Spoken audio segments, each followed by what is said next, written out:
Hey, this is Eddie Olczyk. You're listening to Empty Betters with Nick, Mac, and Harrison.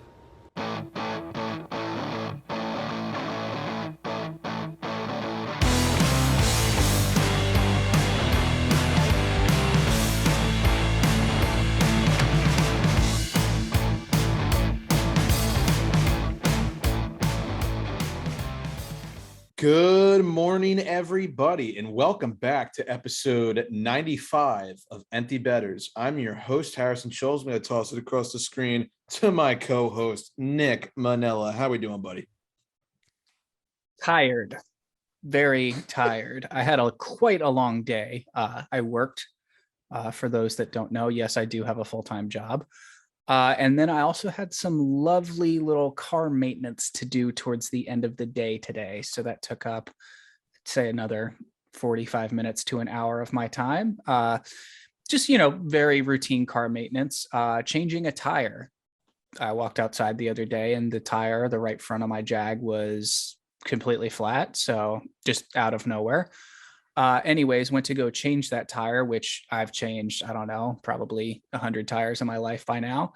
Of course, the tools that Jag give you to change this tire are really just kind of like, that like disgusting set of like fake plastic cutlery you get when you do like takeout or something like that. Like, we know it like it's supposed to work, but we all know it's not going to work. I think the best example of that would be when I went to put the lug wrench on the lug nuts. It fit one, but not the other four.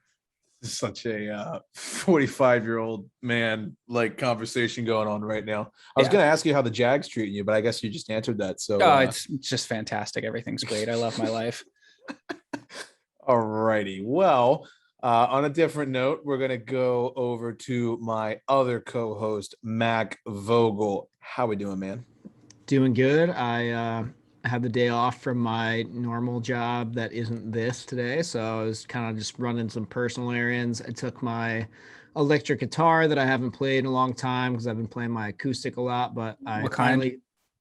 It's just an old Fender Strat. I took it into a local mom and pop shop and got it restrung, got the action fixed, got the neck reset, got it polished, got a new cord for it. So that baby is ready to shred whenever I am ready to shred.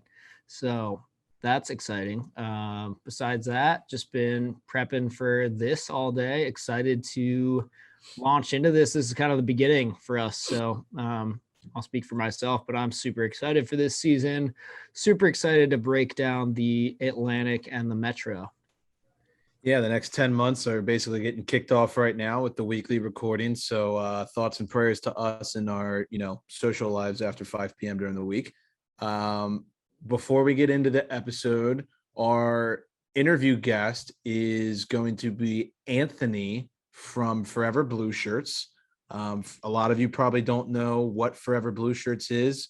Anthony runs the website. He runs a Twitter account. It's probably the best Twitter account that you can follow for Rangers updates and anything Metro Division on Twitter. That's saying a lot. Yeah, he's got, I think he's just shy of like 19,000 followers on Twitter, I think. But we follow his page. We love his work. He writes about the entire league. We thought he would be a great guest to break down the Metro Division with us. So after we break down the news in the Atlantic Division, you will hear that interview at the end. And like I said, he's a diehard Rangers fan. So for any New Yorkers out there that are Rangers fans, he gives some great insight to the team. We're going to have a lot of fun on opening night. You definitely don't already know that this episode of Empty Betters is brought to you by Brackish Life. Let's take a minute to talk about Brackish Life. If you're like us and grew up on the water and outdoors, then Brackish Life is perfect for you. They have a wide selection of gear from UV shirts to hoodies and hats. It's Real Bay apparel made by Real Bay people. Head to www.brackish.life today to check them out. A little salty, a little fresh, Brackish Life. Brackish Life has also teamed up with Rink to Reef Chesapeake Bay to preserve the area many of us call home. Rink to Reef repurposes broken hockey sticks into oyster restoration habitats. Brackish Life donates a portion of their proceeds to Rink to Reef to further preserve the beautiful Chesapeake Bay area. Support this great cause by checking out www.brackish.life today. Not sure why, struggled on that one more than usual, but we'll bounce back next week. Nick, I'm going to toss it across the screen to you for the league news. It's been a long day, so no sweat. First Really thing we has got to been. get to sort of, adding on to a story that we are sad to report on last week, but it's unfortunate to hear how this whole situation has been handled. So let's dive in. First things first, Eugene Kolochev was the general manager of the Ukrainian Hockey League, which we spoke about last week. He tweeted this past Thursday that he has subsequently been fired for speaking out against racism in the wake of the Andrei Deniskin and Jalen Smerik incident. A punishment was handed down shortly after we released our episode last week. Deniskin was suspended for 13 games for his actions. That was what the Ukrainian Hockey League deemed acceptable for the manner that he acted in. Don't think anyone here agrees with that, but Smerik has also said that he's not going to play another game in the UHL until Deniskin is suspended and removed from the league.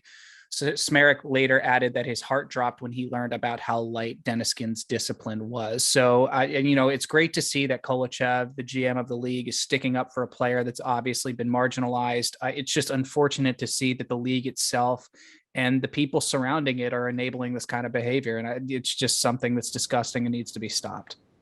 Listen, I'm going to be blunt here. UHL, fuck you. You fucked this up worse than I could ever imagine. And I don't know what year you think you're living in, but it's 2021. Get with the fucking program. Be better. This sucks. I don't. The solution was handed to them. It was get rid of this player. And who would have given a fuck, honestly, if they did? Seriously, I think they would have literally solved all their problems if they did that. Like, who would have given a single fuck about this idiot? Not me. Yeah, I can't really beat what Mac just said. That was pretty well said. So, yeah, they can fuck right off. I mean, this is pretty much unacceptable behavior at this point. Not by pretty much, I mean, extremely unacceptable behavior. So, poorly handled, a bad look for the sport of hockey in general. I mean, we're already trying to fight off some stereotypes as it is, so this definitely isn't helping that cause, but hopefully in the future we can see the leagues around the world do better when we hopefully don't have many more of these incidents. I mean, Christ, like Max said, it's 2021, so yeah, get with it or stop playing. Moving on, as the NHL season begins to opens up, the Arizona Coyotes are the only team so far with plans to fully relax their game day dress code for players, according to an ESPN survey of all 32 teams. This was made pretty public on social media. At this point, I don't see why more teams aren't doing this. This is going to give players a great new opportunity to just add to their, to their personal, market ship. I mean, they can market themselves. They could wear certain designers. You obviously now we have NHL players that are at the forefront of style and streetwear, like Austin Matthews is a great example of that. I think this is something where we can see guys maybe, develop clothing or styles of their own and use that to promote themselves. So I think this is just a great avenue moving forward. And there's a lot of guys around the league like that have their own brands. TJ Oshie with War Road is one example. So yeah, it'd be cool to see more of that. Also, I mean, it makes sense that the Coyotes are like, yeah, let's just relax because they're just here to have fun this year, and they know exactly that is going to happen. So they might as well just hang out. I think it's great, but this is probably going to be a little bit of a hot take. As if I were an NHLer, I would love it. But as a fan, I kind of feel like the suit thing is a nice little throwback. Kind of keeps us a little different from the rest of the leagues. I mean, obviously pregame fits are a huge buzz when it comes to NBA players, NFL players. And, if I was playing a professional hockey game, the last thing I would want to do is have to wear a suit to go to the fucking game. So I'm not saying, I'm not really complaining about this. I'm just saying one of the things I like about our sport, the guys look dapper. And some of the suits you see, especially around the holidays, they're awesome. For sure. I'd say you honestly can't go wrong. And like you said, I mean, if you're an actual player, you might have a stronger opinion on this. But as a fan, I mean, they still get the opportunity to kind of personalize their dressed up look too. I mean, you see guys like Brent Burns doing it real big and other guys getting real crazy colored suits, pinstripes, whatever. You can still have fun with it. So I'm here for it either way.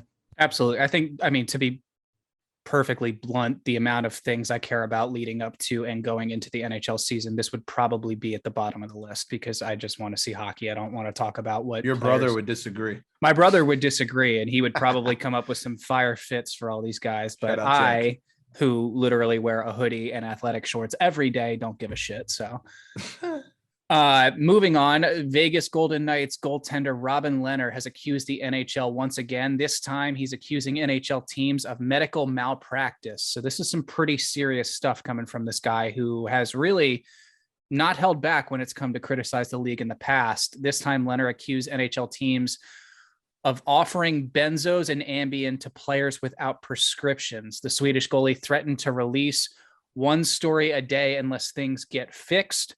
He says, I've made crazy amounts of mistakes, but lying about what I've seen for 12 years is not one of them. I don't care what they say. I don't lie about these things. I'll keep going. I have stored stories for a year. Watch now when the NHL will try and cancel me. Yikes.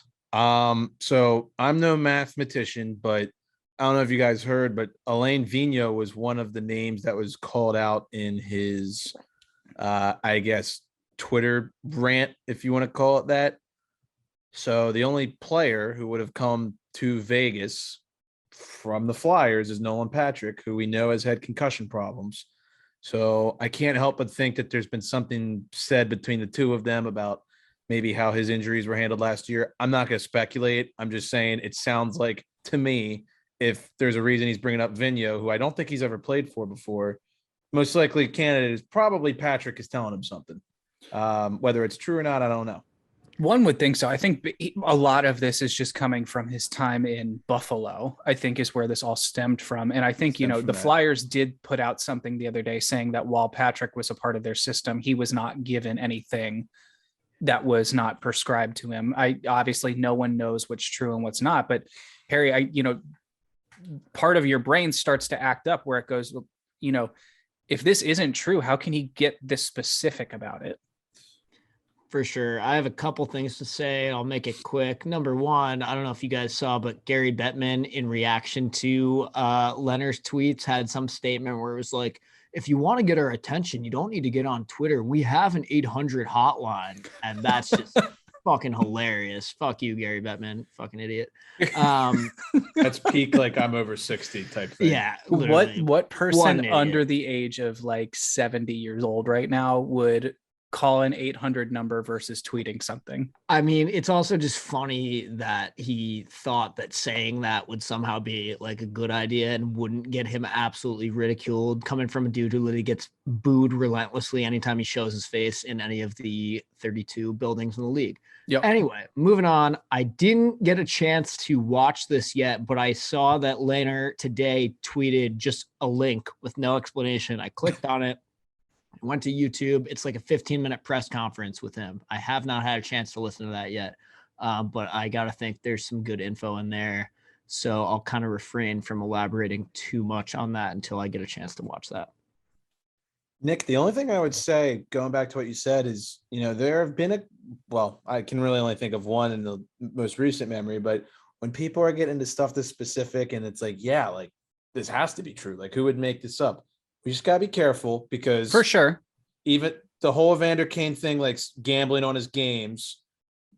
I think a lot of people. I don't know if it's technically over. I'm not good at like law verbiage, but from what I've heard, didn't the NHL? The NHL concluded their investigation last week, and nothing happened. So right.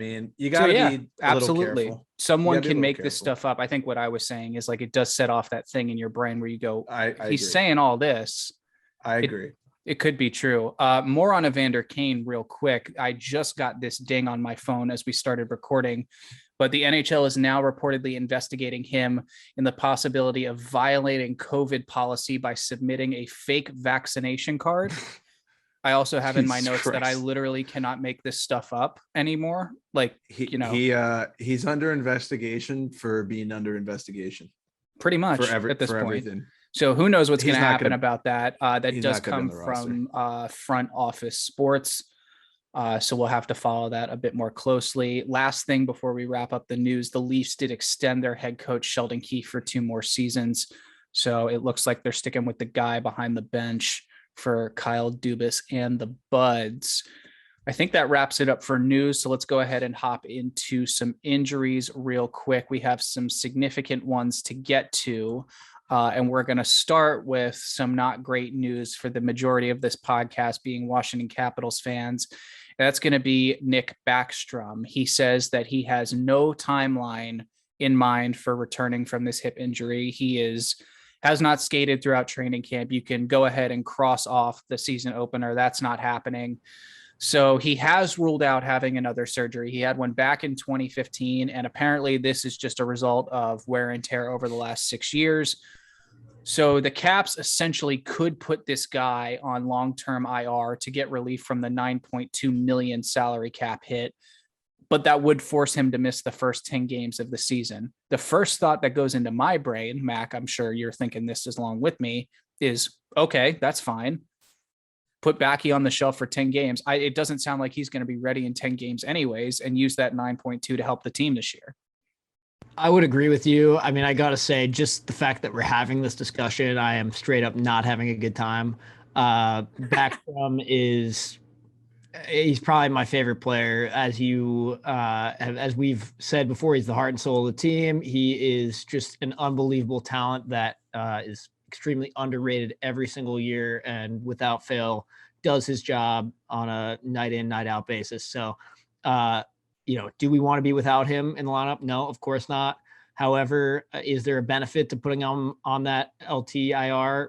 I think so. I think definitely with some young guns having a chance to show their talent, Connor McMichael, Hendrix Lapierre, we've got some depth there with some question marks. This could be a good opportunity to iron out those question marks, turn them into solid numbers, figure out exactly what we're dealing with some of those younger guys. So the Caps have to look at it as an opportunity to see what they've got in their young depth.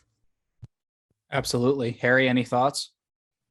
No, the only other completely unrelated, I just want to add that the Canucks did re-up Elias Pettersson and Quinn Hughes. So congrats to them, because they would have been fucked. Pettersson got 3 years at 7.35 per, and Hughes got 6 years at 7.85 per. Yes, and best of wishes to Backstrom. I hate the Capitals, but kind of hard to hate Backy. So yeah, well, it's kind of hard to hate a first ballot Hall of Famer, but Whoa. Edmonton Oilers forward Josh Archibald is out indefinitely due to myocarditis. That's as close as I'm going to get with that medical term.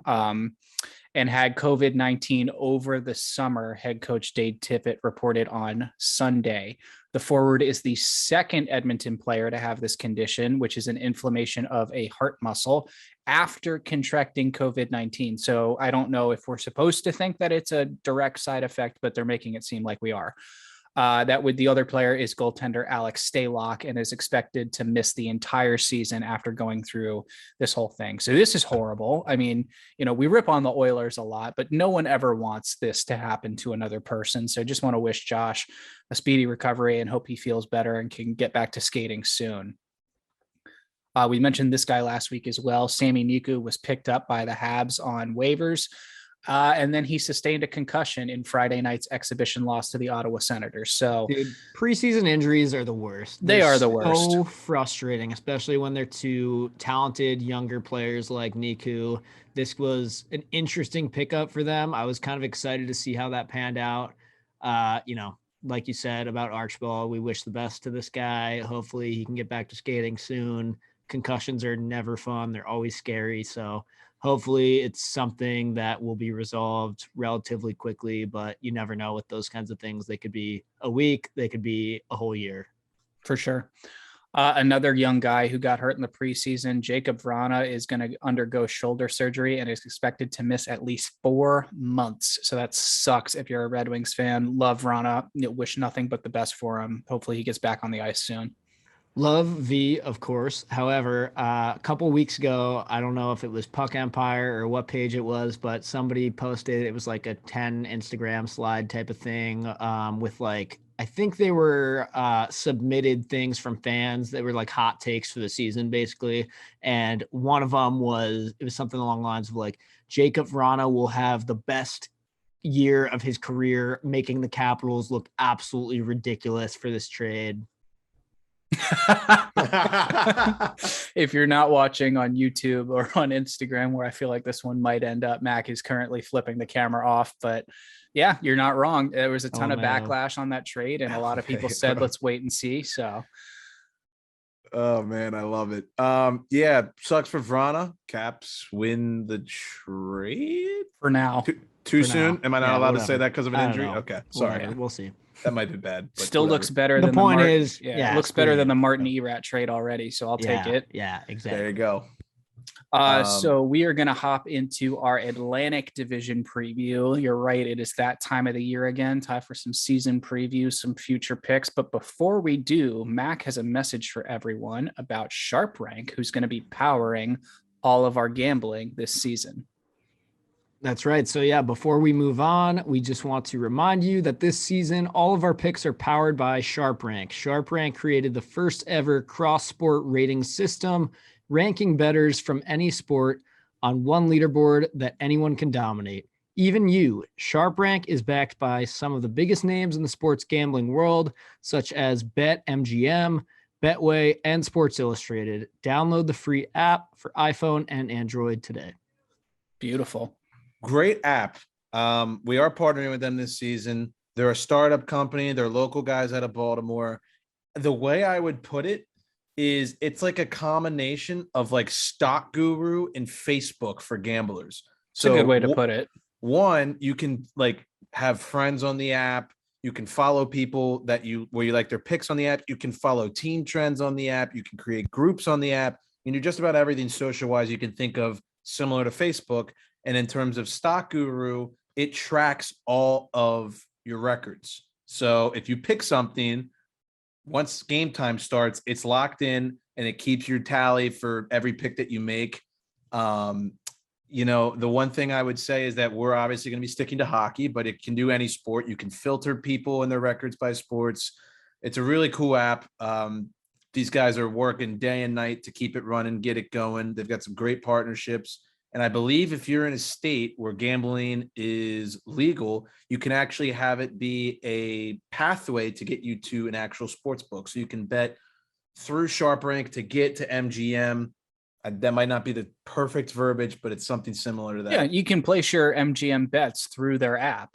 Yes. So and go check it out. If there's multiple books in your state that are, open and running, you can compare lines between the two and pick whichever one you want more. So yes. So go check it out. Go download it. Follow us. There's a tiering system. So you got gold, silver, bronze, amateur.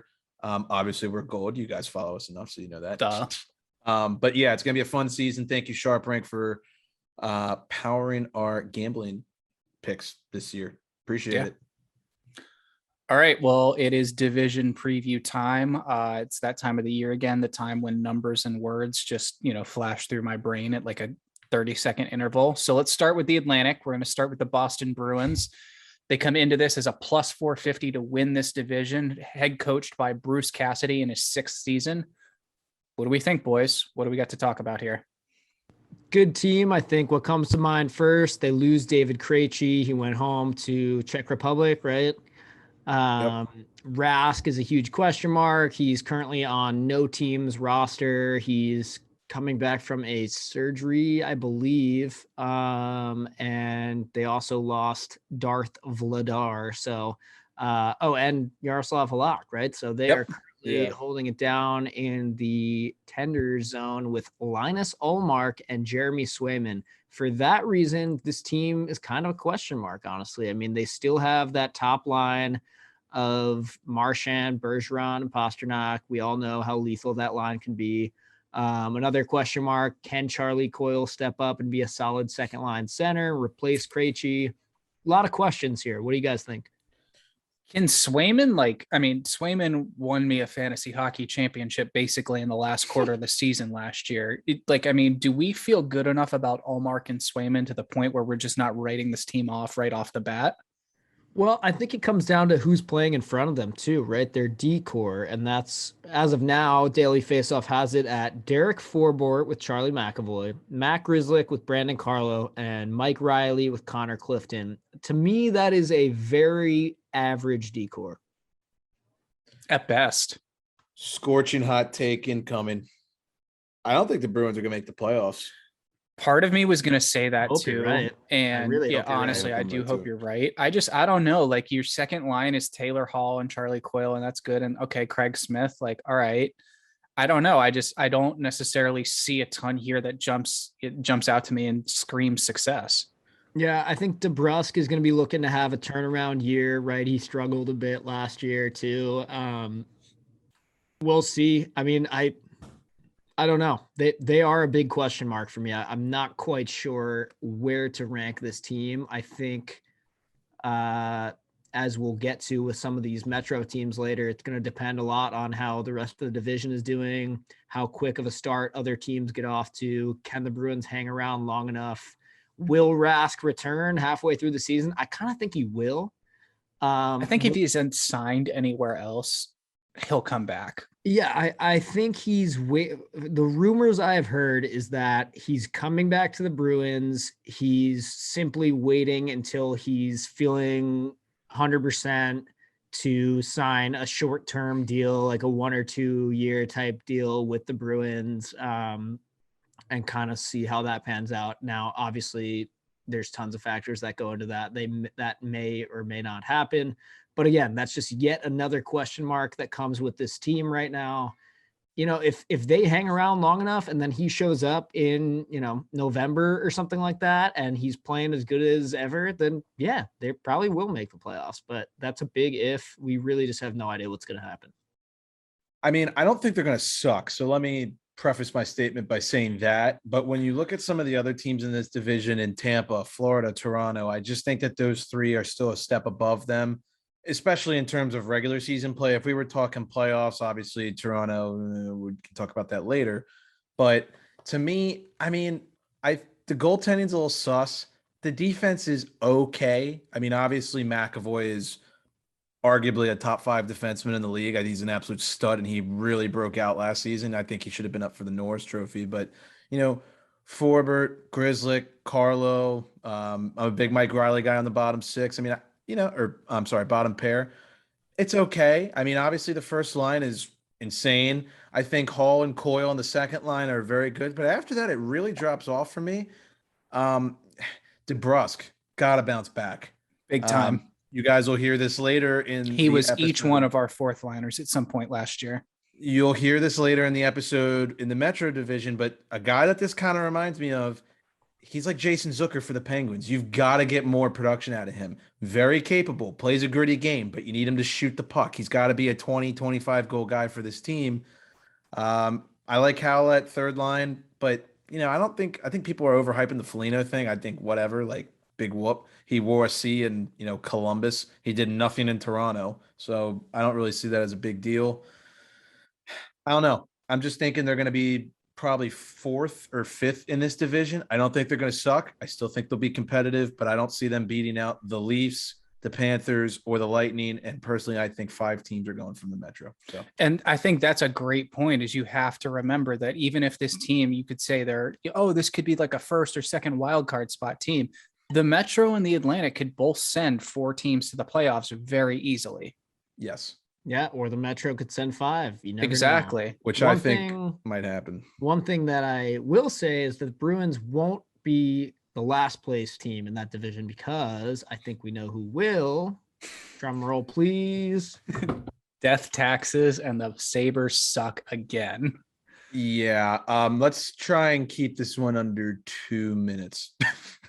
Okay, let's play a game. Everyone say something nice about the Buffalo Sabres lineup. Go pull it up real quick and we'll all say something nice.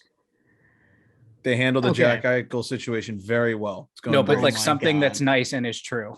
Okay. Sorry. I'll start because I broke down this team and I tried. I mean, you can see in my notes, the first thing I wrote was, what can we even say here? This is a shit team that's possibly going to be even shittier than they were last season, which is hard to believe because they were pretty fucking bad. But one thing that I found that I could say that I like about this team is I kind of like their second line. It's Anders Bjork, Dylan Cousins, and Tage Thompson. Of course, I'd much rather this be like my 3rd, maybe even 4th line, but I like that, those 3 together. I actually loved how Anders Bjork played just for the last couple of games of the season that he was with the Sabres after that Taylor Hall trade. He had nothing to lose. He'd just gotten traded from a good team to a bad team, and he played with grit. He played like he didn't care. He played like he was trying to be a spoiler. So, more of that. I like Craig Anderson. I'm a big fan of his. I think he's still got a little bit of gas left in the tank. I think that's a guy that has a lot of pride and is somebody that is not, just going to roll over. He still wants to play in the NHL. He still wants to be a starting goalie. So I think that's something nice I can say too, is that they got a goalie that, as old as he might be, you can say he's past his prime, whatever. He's still with it as far as, he's got his head in the right place and he wants to win games. So that's one thing that I will say they have going for them. Mac, I give you a lot of credit for actually finding some positives, because there definitely aren't many. Here's the only positive twist I can pretty much find on this lineup. Dylan Cousins needs to keep growing. I mean, I think he's got a pretty high ceiling.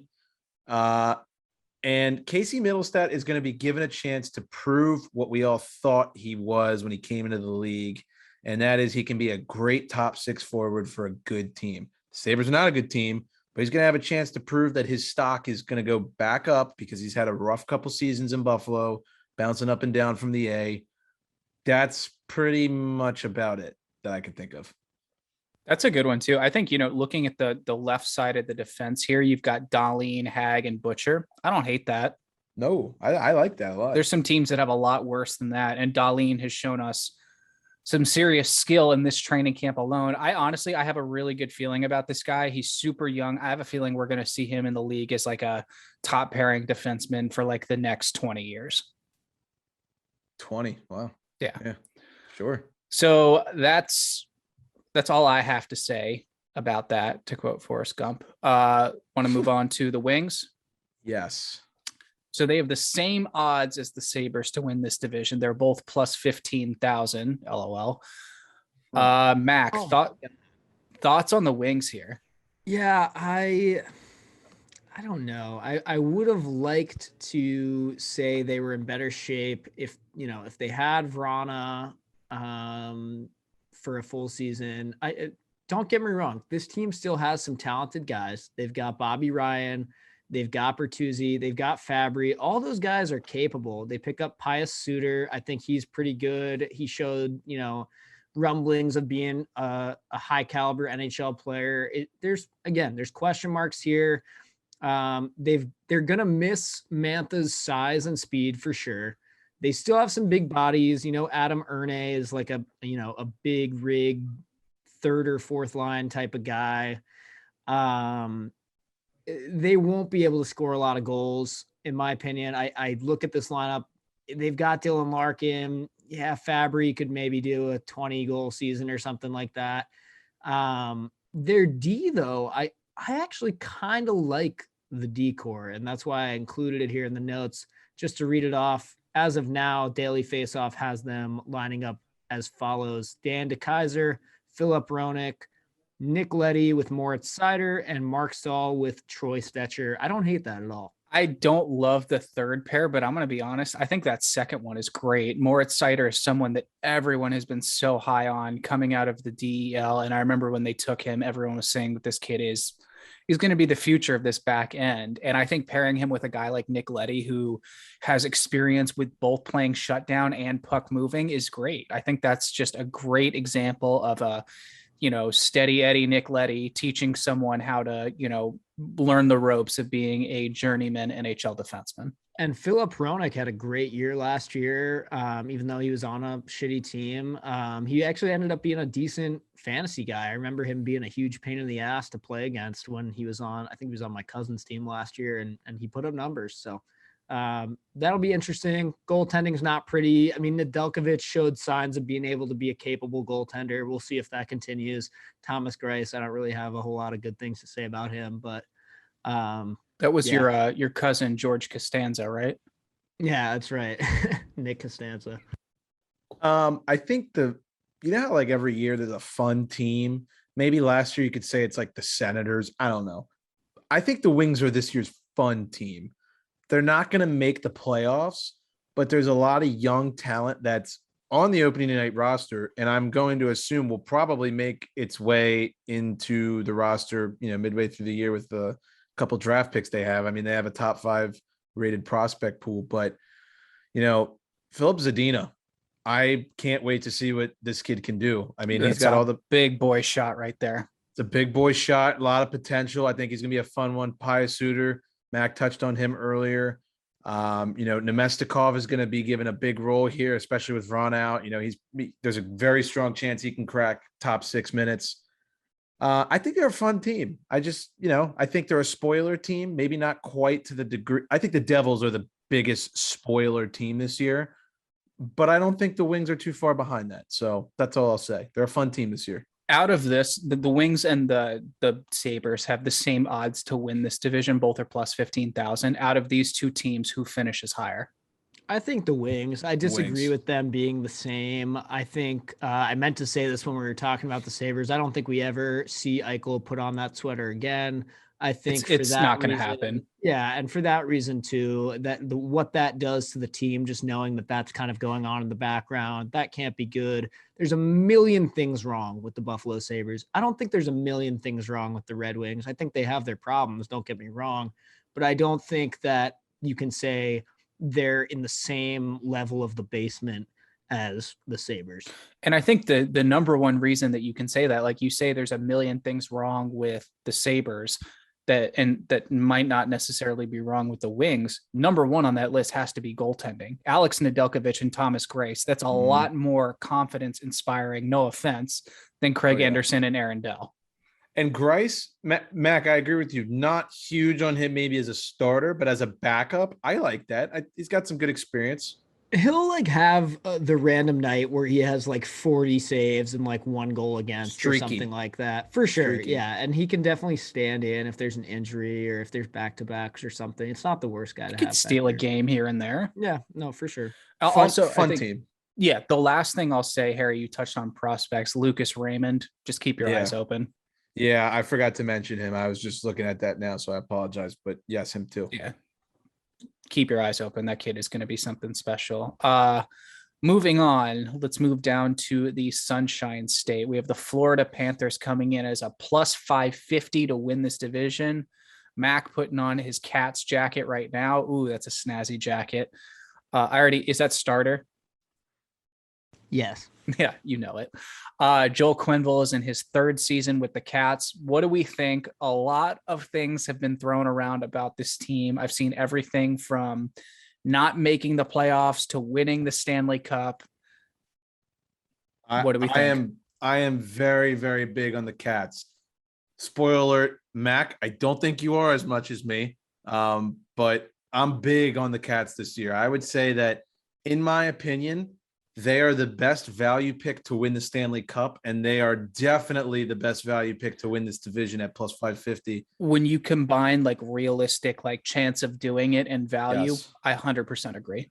I love the Cats at plus 550 for this division. That is personally going to be my pick for this division to win. 1, because I think it can happen, and 2, I think the value is just way too great. So let's kind of, start from the top. Obviously, they've got superstars and I'll use the word superstar in Huberdeau and Barkov. They lead the pack. That back end, I like the back end a lot. I know Ekblad had some injuries last season, but he'll be back. He's going to be obviously their ace. Love Mackenzie Weegar. You got Forsling and Montour. They're decent. And then you got the sniper himself, Radko Gudas. And Nudivara. Sorry, that's elite NHL sniper Radko Gudas. My bad. Thank you for correcting me. Hey, don't sleep, especially if you're a fantasy player. Do not sleep on Carter Verhaeghe. That player is something else. He is awesome last year. Mr. Consistent. He is a great player. He's the exact type of player that I liked to think that I was in my heyday when I was playing high school hockey and all those kinds of things where, I might not have the talent myself, but if you put me on a line with 2 really talented players and I crash the net hard enough, I'm going to score 25 goals type of thing. I feel like you could out-crease monkey him. My point here is Carter Verhaeghe a superstar player in and of itself? Probably not. No, he's definitely not somebody that people talk about all the time with other superstars, but you put him on a line with Barkov and Reinhart and watch what this guy can do. Even if he ends up getting paired up with Huberdeau at some point, it's possible. I love him. I think he's a pest to play against, and he always finds the back of the net. So would Harrison, would a fair comparison here be to say that Carter Verhaeghe is what Jake Gensel is to the Pittsburgh Penguins? I to be honest with you, I had the perfect comparison in my head. I think Martin Necas on the Hurricanes is a great comparison. Okay. Plays with two good players, kind of just got their names recognized last season. I would bigger than Verhaeghe for sure, though. Yeah, he is. But in terms of like production, skill level, play with on a good team in the same division with two great players on that first line, that's kind of what I think of. I would like to think of Gensy as, I mean, he's probably going to make Team USA, I would assume. I mean, I think he's going to a little more. I think he can carry a line a little more than Verhaeghe could. Yeah, I would agree with you. I think Gensel is a little more pure talent just by himself. But yeah, you're not too far off base. The one reason Harrison touched on it earlier, the one reason that I am not huge on the Panthers, I'd have to say their defense. I don't know. I want this team to be good, and I do like them as a sleeper pick. I like them to win the division. I like their odds, all that. But when I look at the back end, Weegar and Ekblad, Forsling and Brandon Montour, Marcus Nudivara and Gudis, I like it, but I just get the feeling that something is missing with this team. I didn't really know what else to say in my notes other than just I feel like this team is missing something that I can't quite put my finger on. Do I think they make the playoffs? Absolutely. Do I think they can win a round, maybe even two? Sure. I just don't think they're a Stanley Cup caliber team yet. I love Spencer Knight and Sergei Bob battling it out for starters crease. I don't think that is a recipe to win the Stanley Cup this year. Spencer Knight will win the starting job, and he's going to win the Calder Trophy. You heard it here first. I kind of like that a lot. And, now that I'm thinking about it, I think I said I love their decor, and then I was like pretty much going through it and was like, oh, it's kind of average. I don't know why I do that. It's my podcast, like voice coming alive. So I apologize. I don't love it. I'm kind of with Mac. I think it's okay, but I think the forward depth is awesome. I think this is something where you're missing, and Mac, I think you nailed it perfectly. They're missing something, and you don't necessarily know what it is right now. Maybe it's another defenseman on the left or right that we're going to find out halfway through the season. Yeah. Maybe it's a top six forward. Maybe it's a bottom six scoring forward. Who knows what it is? Will be revealed this year, and that's why I think they don't win it all this year, is because they need a year where they are a good team and they are a favorite, but something is missing. They figure it out. Maybe they come back next year or the year after, and they're the true favorite powerhouse by then. We'll see. But I think they also have assets at their disposal where they can go after something like that this season. So they could be one of these teams that's loading up at the deadline. You never know, but it's just something to keep your eye on. I'm going to actually somewhat-ish disagree with you guys about having a missing piece. I think they're ready. I'm big on the Cats, and I know I keep saying that, but I think their depth up front speaks for itself. I think that can kind of overcompensate for some defensive mediocrity, if you will. The biggest question mark for me is, and I'm not even going to assume Bobrovsky at this point, but what can Spencer Knight do? Because it always comes down to goaltending. And, it takes a hot goalie. I mean, we've seen rookie goalies get hot. Murray, Bennington, can Knight do it? I don't know, but I think the Cats are a top 5 team in the league, personally. Right, but it's like you said, is he going to be Matt Murray, Jordan Bennington, or is he going to be like Carter Hart and kind of take a couple years to find his path? We'll see. It is a question mark at this point. But I also think it's worth mentioning, check out who their third line center is. That's got to count for something. Joe Thornton. Love it. That's true. We didn't talk about that yet, but yeah, that is an interesting pickup. That definitely can't go undiscussed.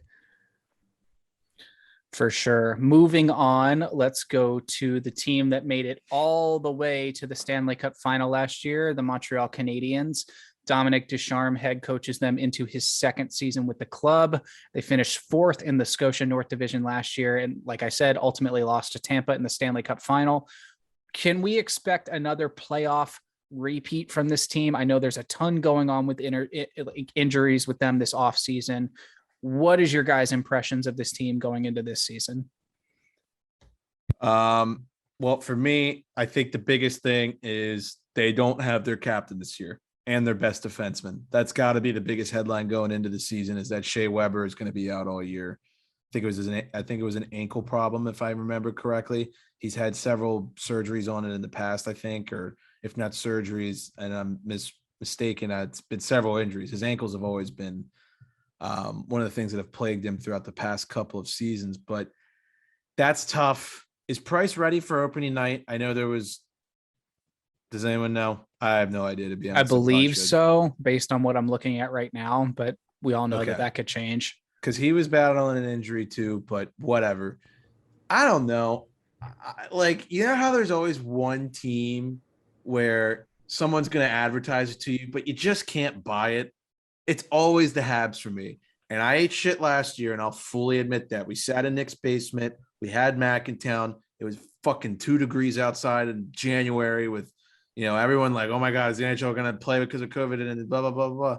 And it happened. And I sat in the basement. I said the Canucks were going to finish above the Canadians in standings, and I got it shoved literally right up my ass. So I learned my lesson in doubting them. I really I always doubt them. I'm guilty. But this year, given the injuries, given the run, given the young guys that are going to have to come in, I just don't think it's going to happen. And I know that we're going to mention this in the interview, and that, you can't discount what they did last year, but I am, and I will. So Call me crazy. I'm going to completely disagree with you. I think that this team is somehow going to either find its way back into a wild card spot or just close enough to a wild card spot, and maybe they miss it by a few points. But going over this lineup, I kind of don't hate it. I mean, there's nothing on here that jumps out and screams A+ number one superstar to you, but I'm looking to see what Caulfield can do this year. I think the top line of him, Suzuki, and Toffoli looks good. I love the second line, Drouin, Christian Dvorak, and Josh Anderson. That's awesome. I love that too. Dvorak was a great pickup. I feel like his talent was totally wasted in Arizona, and it'll be great to see what Drouin can come back with. I think this is a good fit for Dvorak for whatever reason. It'll be definitely interesting to see what happens here. Danault and Kotkaniemi are big losses, but by adding Dvorak, and don't forget Matthew Perreault. I know all you Caps fans out there remember that name. That guy's pesky to play against, even still. And by grabbing those two, they kind of find cheaper options that might end up working out well enough for them to replace those two names they lost. Here's what I'll say to touch on kind of what Harrison talked about and what he has talked about every time we talk about the Habs, how they're COVID fluke team, whatever. You can definitely make an argument for that. However, I think this is the year to find out, is this actually a fluky team, or are they legit? Are they a Stanley Cup caliber team? In my opinion, we'll find out this season. Flukes do not last for 3 years in a row. You can get lucky for a year or two. I think if they end up making the postseason this season and, even winning one round, I think that's confirmation for me enough to say that this has not been a fluke and that they have what it takes to contend. Yeah, I think looking at like the fourth line, having Cedric Paquette as your fourth line center, that's huge as well. Love the first D pairing, Edmondson and Petrie. If they're both healthy, they're both rocking. That's a great one. Honestly, don't hate the second one. That's Alexander Romanov and then David Savard too. I think that's fantastic. Obviously, the big question comes on their third defense pairing with Ben Sherratt and Chris Weidman. Not really sure what that's going to look like. I think the name of the game for these guys is no one else can get hurt, which is unfortunate because you're going to have injuries throughout an 82-game NHL season. Harry, you mentioned that Shea Weber is out to start the year. Paul Byron, who was a huge presence on this team making it to the Cup final last year, is also out to start the season. And Mike Hoffman, who I think if added to this lineup could produce something special, is day-to-day right now. So if he can come back at the beginning of this year and this team can start clicking, I genuinely believe that a wild card or even like maybe like a 4-3 slot in here is not too far out of the question. Yeah. I mean, again, it's just maybe built into me, but I'm not picking up what they're putting down. You lose your captain, you lose your number one D-man. It's really hard for teams to recover from that. I think that's really the kicker for me. And I also kind of, foreshadowing here, but I don't think the Ottawa Senators are going to suck that much anymore for much longer. I could see them making some noise this season. So that might play a role in my my prediction for this team. Yeah. Well, speaking of, how about we talk about them? Sounds great. We move on to the Senators, who are a plus 10,000 to win this division. DJ Smith comes into his third season coaching this club. They finished sixth in the North last year and did not qualify for the Stanley Cup playoffs. What do we think of this team going into this season? Because I feel like everyone knows what Pierre Dorian has been saying. We've been covering this for like a couple months now, that he said the rebuild is over and now we're ready to start pushing for a Stanley Cup, which he thinks is going to happen in 3 years. Lofty goal for sure. However, I will mention, although it is a small sample size, in 5 games, Matt Murray closed out the season with a .954 save percentage and 2 shutouts after returning from an upper body injury that had kept him out for about a month. That's, again, only 5 games compared to his whole season, which was kind of shit.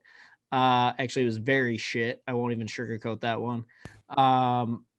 Yeah, I mean, that's their biggest question mark. If Matt Murray can actually find his game and play well, they could totally be a contender. I mean, they've got a lot of young firepower. Stützle, Batherson, Josh Norris, Shane Pinto. They've got names that are ready to hit their stride, ready to be a top name in the league. They've got all the potential in the world. I also like that they added Nick Holden and Zach Sanford. Sanford, I honestly love this. I think this could be a market where that guy finally gets the chance to be a true top 6 forward. I think that guy has still room to grow. He's won a Stanley Cup now with the Blues, right? Yes. And he score the cup winning goal? He did. Yeah. So, I mean, this is a guy that's totally capable. However, I feel like he's been on the Caps and the Blues, and he's been totally outshined by a lot of other superstars on both of those teams. Suddenly, he's like easily one of the biggest names on this lineup now. If he could continue to produce, suddenly that could be like a top 6 guy for them. And I don't know. I kind of like that. However, back to Murray, if he sucks, it's all over because they've got Anton Forsberg behind him. So it's very true, and it's very possible he does. I think biggest thing to kind of get this season without any drama in it is you got to get Brady Tkachuk extended before the end of the year. Right now, he's the last big name RFA who's not signed. He's only been in the league, this is going to be his 3rd season, and he's probably considered like a veteran on this team. That's how young they are. So he's got to get re-upped because I feel like you don't want that going into the start of the year. You don't want that in the locker room. And that's a trend with this GM. He likes to kind of putz around with signing quote unquote superstars. And, they're very stubborn about what they're looking for. And they don't really seem to be willing to move to the players' preferences on that, which is unfortunate, but it's the way it is. I don't think this team is making the playoffs in really any scenario here. No. I think you can look up and down their roster. Alex Formenton, one of the fastest players in the league. I think people say he's in the top 5. Tons of talent there. I love the Austin Watson pickup. Throw some muscle in there. Why not? Their defense has a ton of question marks for me, specifically the second and third pairing on the left-hand side with Michael Del Zotto and Nick Holden, guys that I think, in my opinion, have been on the fringe of being a 7th defenseman for like the last 4 or 5 years. Zaitsev, Brandstrom, Shabbat, those are the guys that you're going to rely on to luck your big minutes. So yeah, it's tough to call with this team, but it's pretty easy to say that they're not making the playoffs. I mean, I don't know where they'll end up, but just being in the Atlantic, you can obviously say that they're going to be around the bottom of this division. Yeah, the defense is not good enough. Shabbat and Zub as their number 1 combo. Shabbat's a great player. I don't think Zub should be your top or your number 2 defenseman, whatever. Del Zotto and Zaitsev, that's okay. But, it's like Nick said, a lot of these guys are borderline 7th, maybe 6th defenseman type guys. That ultimately won't be good enough, especially when they're playing in front of Matt Murray. Huge question mark. And if he doesn't get help from the D, he's probably going to suck too. So, yep. Big Brandstrom guy. Big Love year for Eric Brandstrom. Big year for him to break out. I think in terms of defense, it's a little sus. You've basically got your 3 question marks: Zub, Del Zotto, Holden. Zaitsev and Shabbat can carry the load, and Brandstrom's got to progress. I think this is the year we're going to see, did the Erik Karlsson trade pan out? You got, did they trade Brandstrom for Karlsson? Why do I feel like they did? They did. Okay. So Brandstrom, Josh Norris, these guys that are first round picks that you get for Karlsson. Now you got to see if they pan out. I think they're going to be decent. I think they're going to be pesky. I think they finished right there with Montreal in the standings, to be perfectly honest with you. Nick, to talk about guys that saved and helped your fantasy team win a championship last year, how about Drake Batherson, right? Yep, he was awesome. Just honestly, I'm going to go ahead and say that I think the Senators won the Erik Karlsson trade already, based on. I mean, sort of. This year will be a big year to find out the winner of that trade, honestly, for both parties. But I think Batherson on to a very important team. Yes. Real quick before we move on, I will say Mac Batherson, that's a great call. He's going to be another huge fantasy player this year because he's getting huge sleeper, big boy minutes this time. Moving on to Tampa Bay, the Bolts come in at a plus 130 to win this. It's Cooper's 10th season coaching this team, which is nuts to think about. I feel like I'm still waiting for serial killer / Bond villain Guy Boucher to show up behind the bench with that like disgustingly scarred face he had. But anyways, they finished third in the Discover Central Division last year, ended up winning the Stanley Cup for their second straight year. The big question is, and I'm going to start with this one right off the bat because let's not wait around. Can this team three-peat? No. Do you want me to explain why not? Yes. Okay. So here's the deal. The third line is why they cannot three-peat. Just to break it down for you, this was previously, and help me out here, it was Goudreau, Gord, and Paquette. Yes. Now we're looking at a possibility of Alex Barré-Boulet, Ross Colton, and Matthew Joseph, or maybe Pat Maroon, Pierre-Edouard Bellemare, and Corey Perry. All those guys are decent players, but they just don't provide that same kind of firepower as that previous third line.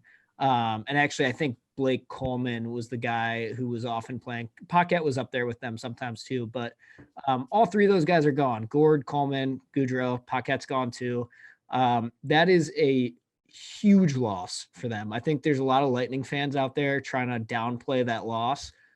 I think that's a huge loss for the Lightning, not to mention that they've had 2 straight shortened off seasons. It's hard enough to three-peat when you keep your roster relatively the same, just because of the toll it takes on you to have that long of a season. You couple that with actually losing some seriously key pieces, and I don't see it happening. They do still have Kucherov. They have Stamkos. They've got all these stars. They've still got Vasilevsky. He's the best player on the team, hands down, in my opinion. And I kind of like Brian Elliott coming in to back him up. I feel like in the years past, Vazzy has always had some kind of random guy backing him up, and he doesn't end up playing a lot anyway, so that's fine.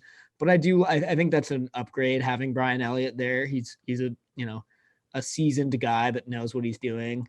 But I think ultimately that third line will prevent them from three-peating. Do they make the playoffs? Yes. Do they, make some noise in the playoffs? Probably. I don't think they three-peat. I couldn't agree more. I just, you nailed it with the fact that like 2 long, off seasons, everything with the shortened season last year, in my opinion, that almost hurts you more than it helps you. I don't know. I don't see it. I don't see it happening. I mean, when was the last time we had a 3 in a row Stanley Cup champion? It has to be the Islanders in the 80s, right? Yeah. I mean, is your question, will they or can they? I think it was will they. I don't think they will. Mac, I don't think they will. It's hard to lose your entire third line to free agency and then somehow be just as good as you were the season previously. But they are still going to be very good. I mean, Braden Point. Wow. I think when we started this podcast in 2019, we said he was the most overrated piece of shit in the league. We had no reason to hate him other than that everyone was I wasn't part of that podcast. Mac was not. Yeah. I never said that. And literally the demo episode for this podcast that Harrison and I recorded in my apartment with like one microphone, I'm pretty sure, Or no, it was 2, but still it was Unreleased still, but unreleased and probably will never be released after Yeah. now, but was ranking for centers in the NHL like 1 through 20. And I think we like intentionally made it a point to remove Braden Point from the top 10. yeah, well, he's definitely shoved that right back up our hoops. He's a top 10 center in the league, in my opinion, right now. The Lightning are still very good. You definitely can't write off, a big 4 of Kucherov, Stamkos, Hedman, Vasi. Didn't even talk about Palat, Point. Yeah, I mean the core is still there. Don't They're get me wrong. sick. They still They're have sick. like the most important pieces, but you hear the term all the time, defense wins championships. For me in the NHL, third lines win championships. Yeah, I Third don't- lines and goalies. Yes, exactly. But like you cannot like look at the last 10 Stanley Cup teams, look at their third lines. They played instrumental roles. Lars Eller for the Caps, game-winning cup goal. Zach Sanford, I want to say he was a third line guy for the Blues the year that he had the cup winning goal. And then you look at how important that third line was for the Lightning in both of their championships. So I think that just can't be underestimated how big of a loss that is. What are your thoughts on this team's defense? I mean, it's relatively the same. I think the only addition would be Cal Foote coming in with Savard moving out. I still like their defense. It's good, but Chernak can hold his own. I don't know much about Rutta. I'm not a huge fan of Jan Rutta. I think he plays next to Victor Hedman, and that's all you need to know. Exactly. I mean, you can put a lot of guys there, and they'll hold their own. It's put this like fucking microphone next to him. It's like, yeah, you put a dude that's halfway decent next to him, and you'll make him look like a superstar. But if it was like Jan Rutta playing with Cal Foote, forget about it. They're getting exposed every single time. So I mean, McDonough, like the second one, like McDonough and Chernak, McDonough's nasty, dude. He pretty much asserted himself. He's like, I'm still a top 10 defenseman after the playoff run. Still can't stand him. He's getting old though. He's getting up there. He's getting up there, but he played lights out last year, which is why I'm kind of like still high on them, because I feel like before last year I was like, it's a great shutdown pair.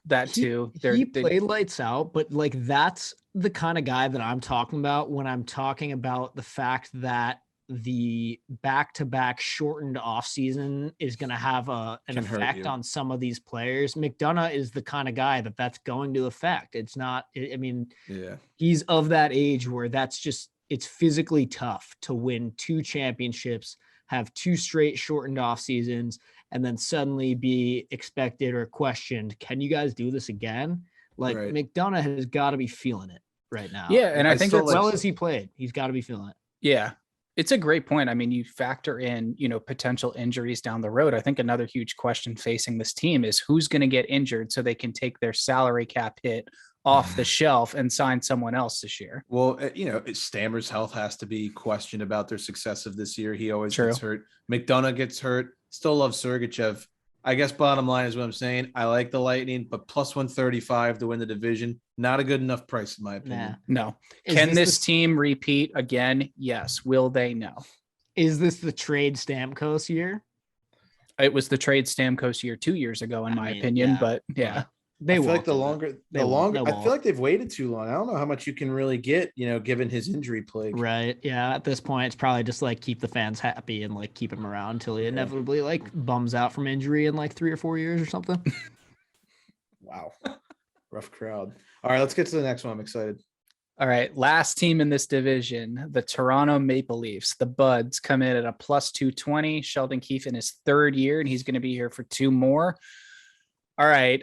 Before we even start talking about this team, the one question I have for you guys, and just remember that we're doing a fantasy hockey league with Rick all year, so just keep that in mind.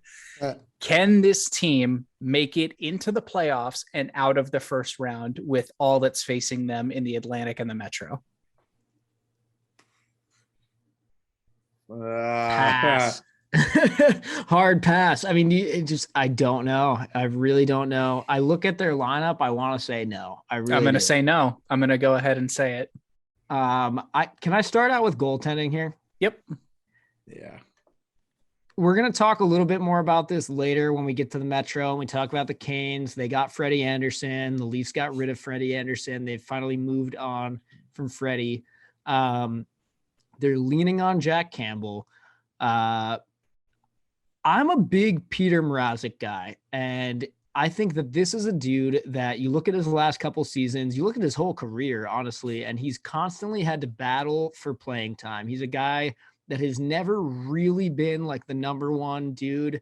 I mean, there was a year maybe where for the Canes, he was the number one dude, or even for the Red Wings, he was when Howard got hurt. I think he was the starter for the Wings. Exactly. But my point there is like he wouldn't have been unless it's all been very like right place, right time for this guy to get his opportunities. And he's usually risen to the task. And so one thing that I think is worth noting, Campbell and Mrazek both spent time on IR last year. So health is definitely going to be a big question mark there. Can these guys stay healthy? I like Mrazek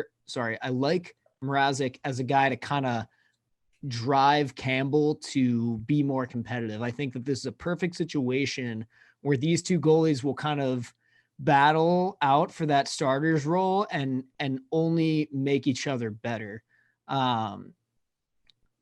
I think, what's the stat I had here? Mrazek, yeah, he only made 12 starts last season, but in those 12 starts, he had 3 shutouts. And in my opinion, he's been an impressive goaltender for the last couple of years. So I actually like the move of getting Freddie out of there. He's a good goalie, don't get me wrong, but I don't think it was the right fit. It was time to move on. Jack Campbell has some promise. You bring Peter Mrazek in just in case Campbell like isn't what you think he is. I like what they did on goaltending. However, I don't think it's enough. I look up and down their forward core. I see that right now they've got Nick Ritchie playing with Matthews and Marner instead of Hyman because he's gone. Good luck with that.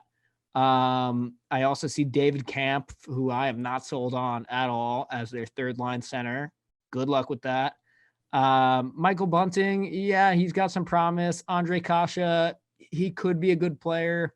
Ilya Mikheyev, he's, another question mark. There's a lot of guys here that I see question marks around.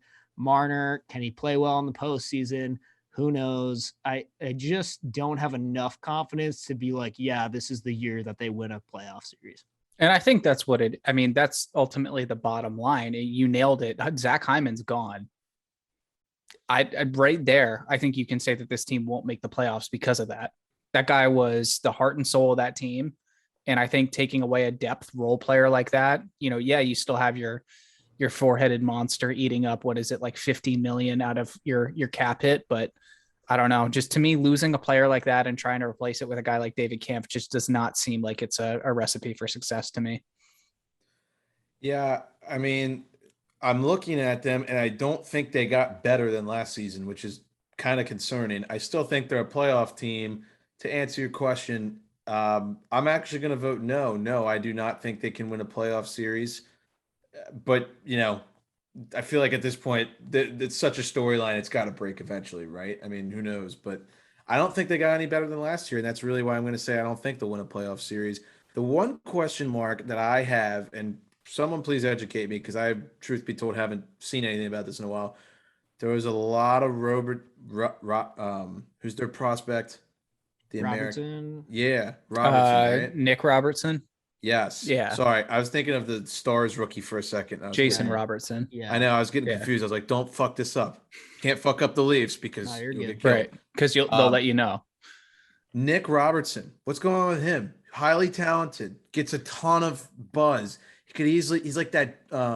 This is not a great comparison, so I apologize. But he's got that Josh Hosang talent. Like he's got that charisma around his name. He's like an upper echelon talent guy, but he's small. I know he can get bullied around a lot. I don't know. Heavy shot. Really heavy shot.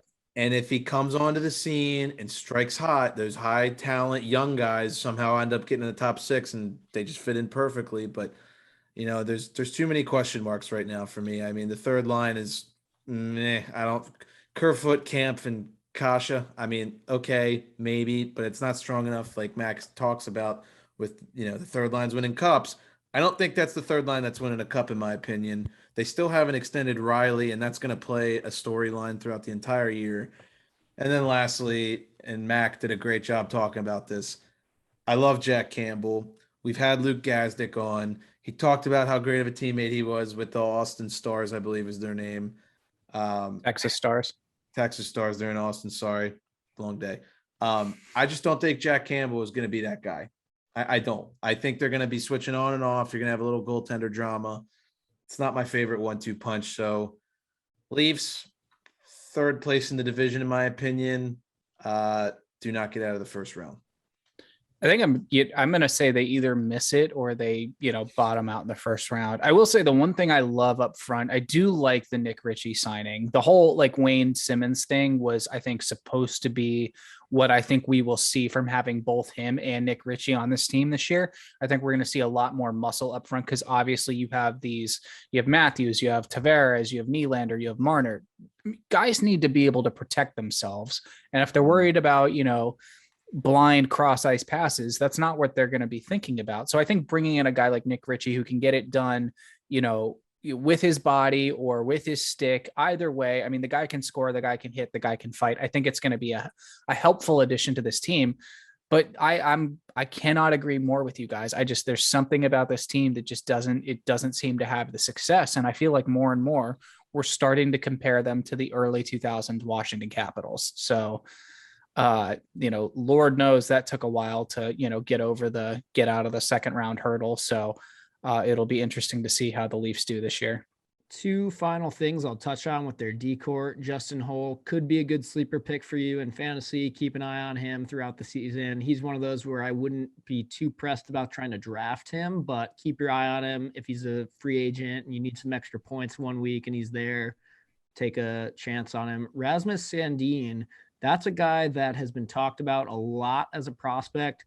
This year we'll get a chance to really see him and see if he is everything that everybody's been talking about. So, there's a couple factors in this lineup that if they play to the ability that they apparently can play to, we could be talking totally different about this team come summertime. So, you really never know in the NHL. That's what makes it so fun. You never know what teams are going to do real well that you didn't expect. Any team can beat any other team on any given night, and that's why we love it so much. Yeah, absolutely. All right. Anyone else have any last thoughts on the Leafs? Nope. Still love Matthews. Obviously rooting for him. Duh. Best goal scorer in the NHL right now, in my opinion. Nick, don't fucking raise your eyebrows at me like that. Come on. I mean, let's be real. That was pretty sick what he did last year. Until he retires, there is one best goal scorer in the NHL. I'm going to have to strongly disagree on that one, but that's okay. All right. Wrap it up right now. Atlantic Division. Who wins? Cats. Mac, Mac? you're awfully quiet. Muting yourself while thinking. I'll go Panthers. Maybe. Don't let my confidence sway I'm going to you. go ahead and say it. The Bolts are going to win, and then the Cats will beat them in the playoffs. Yeah, that would be cool. Possible. That would be cool. That would be cool. Yeah, I like the Cats this year. I think I've said that like 12 fucking times. So I should also, Bobrovsky won't be the starting goaltender when that happens. But yeah, it's interesting because Coach Q said that to start the year, Bob will be the starter, but I'd give that about a month. A minute.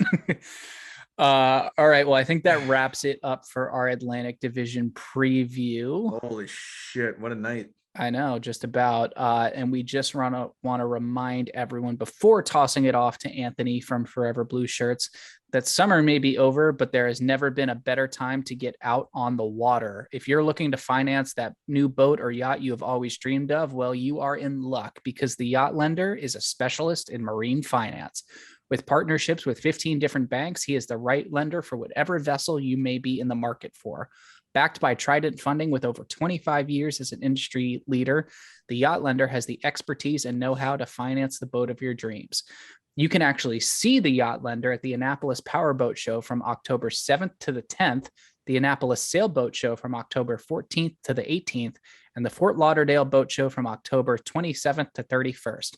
Don't wait. Apply today at www.yachtlender.com or check him out on Instagram at yachtlender to see others who have already gotten out on the water. We're going to go ahead and toss it off to Anthony from Forever Blueshirts right now. And we are now being welcomed by Anthony from Forever Blueshirts, one of, if not the best NHL Twitter page. Thank you for joining the Empty Betters podcast. We appreciate it. Hey, what's going on, guys?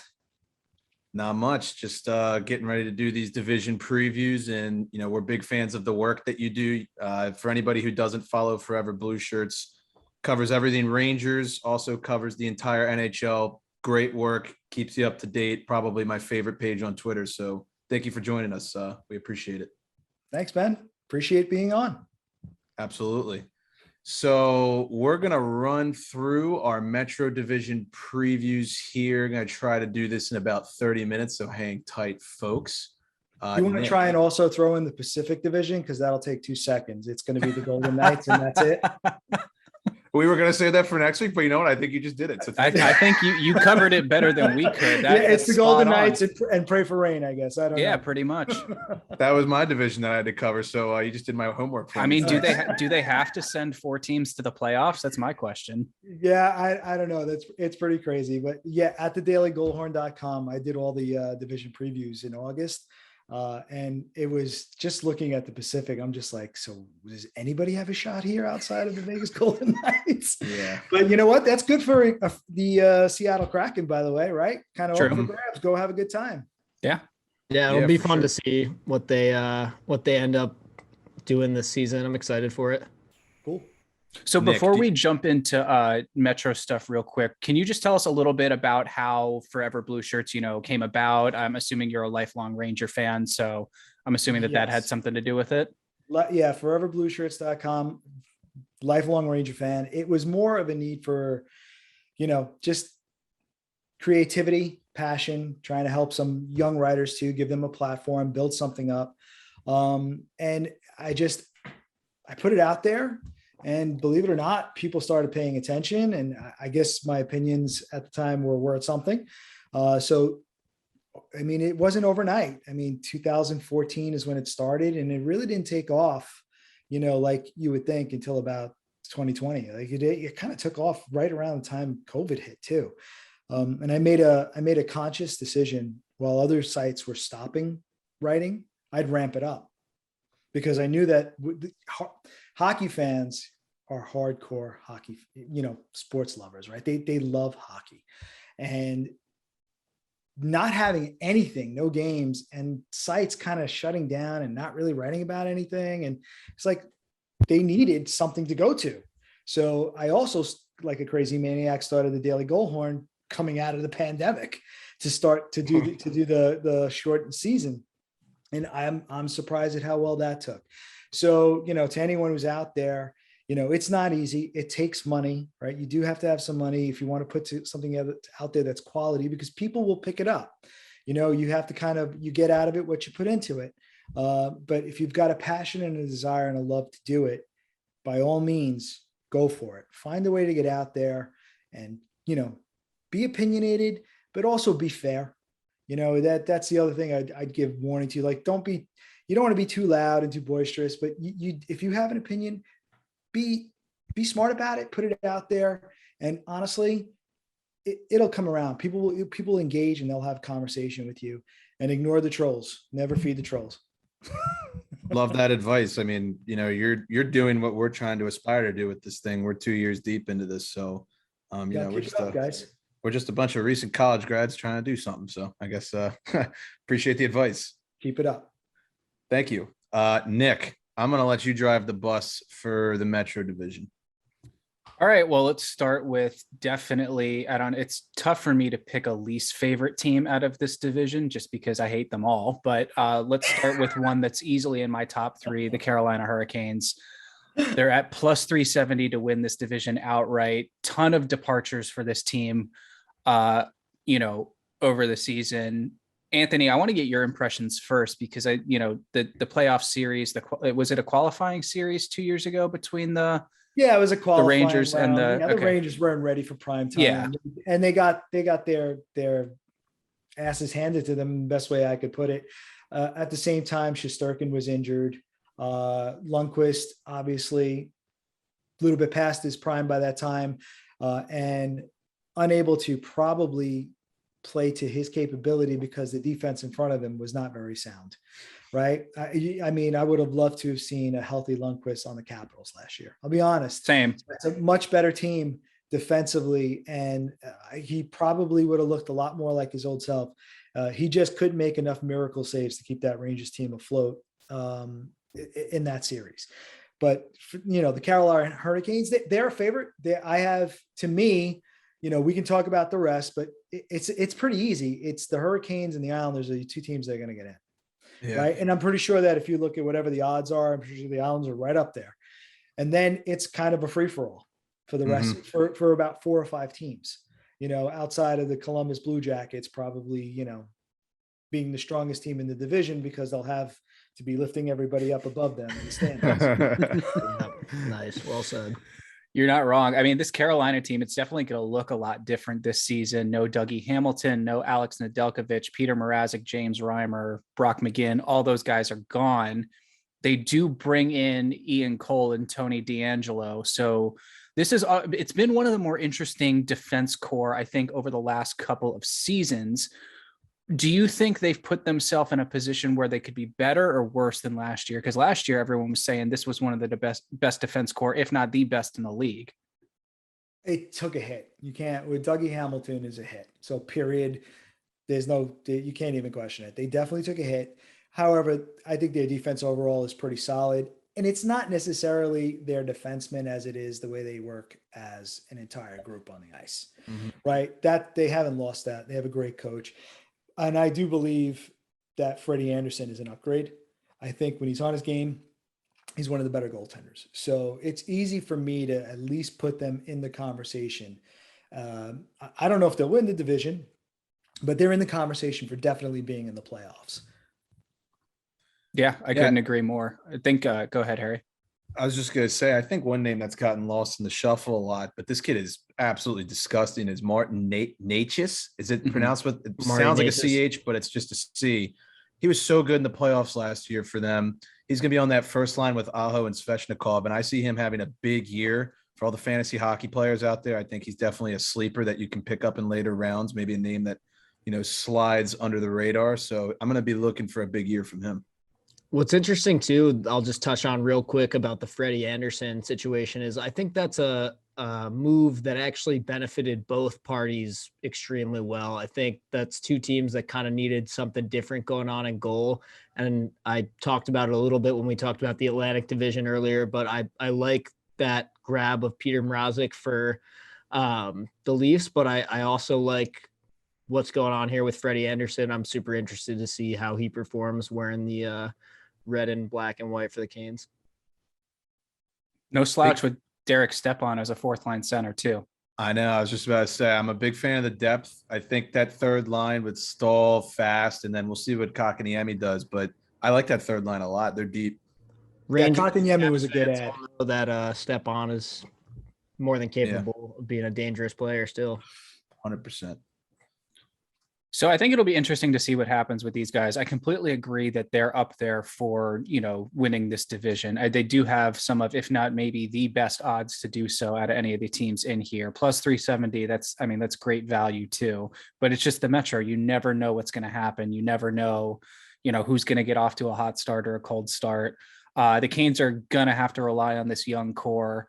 They obviously have Jordan Stahl, who just doesn't seem to age, but they've got Aho, Svechnikov, Teravainen. Now they bring in Kotkaniemi. They're really going to have to rely on those guys for scoring.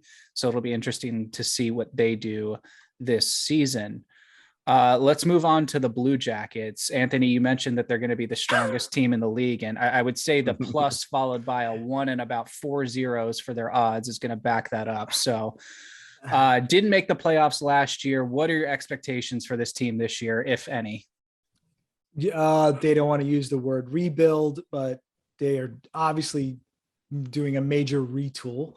I like the team. I think it's a good team. I think Jakub Voracek's him and Laine are probably going to put up some numbers. So that's good news for them. I think Lonnie needs to have a center like that.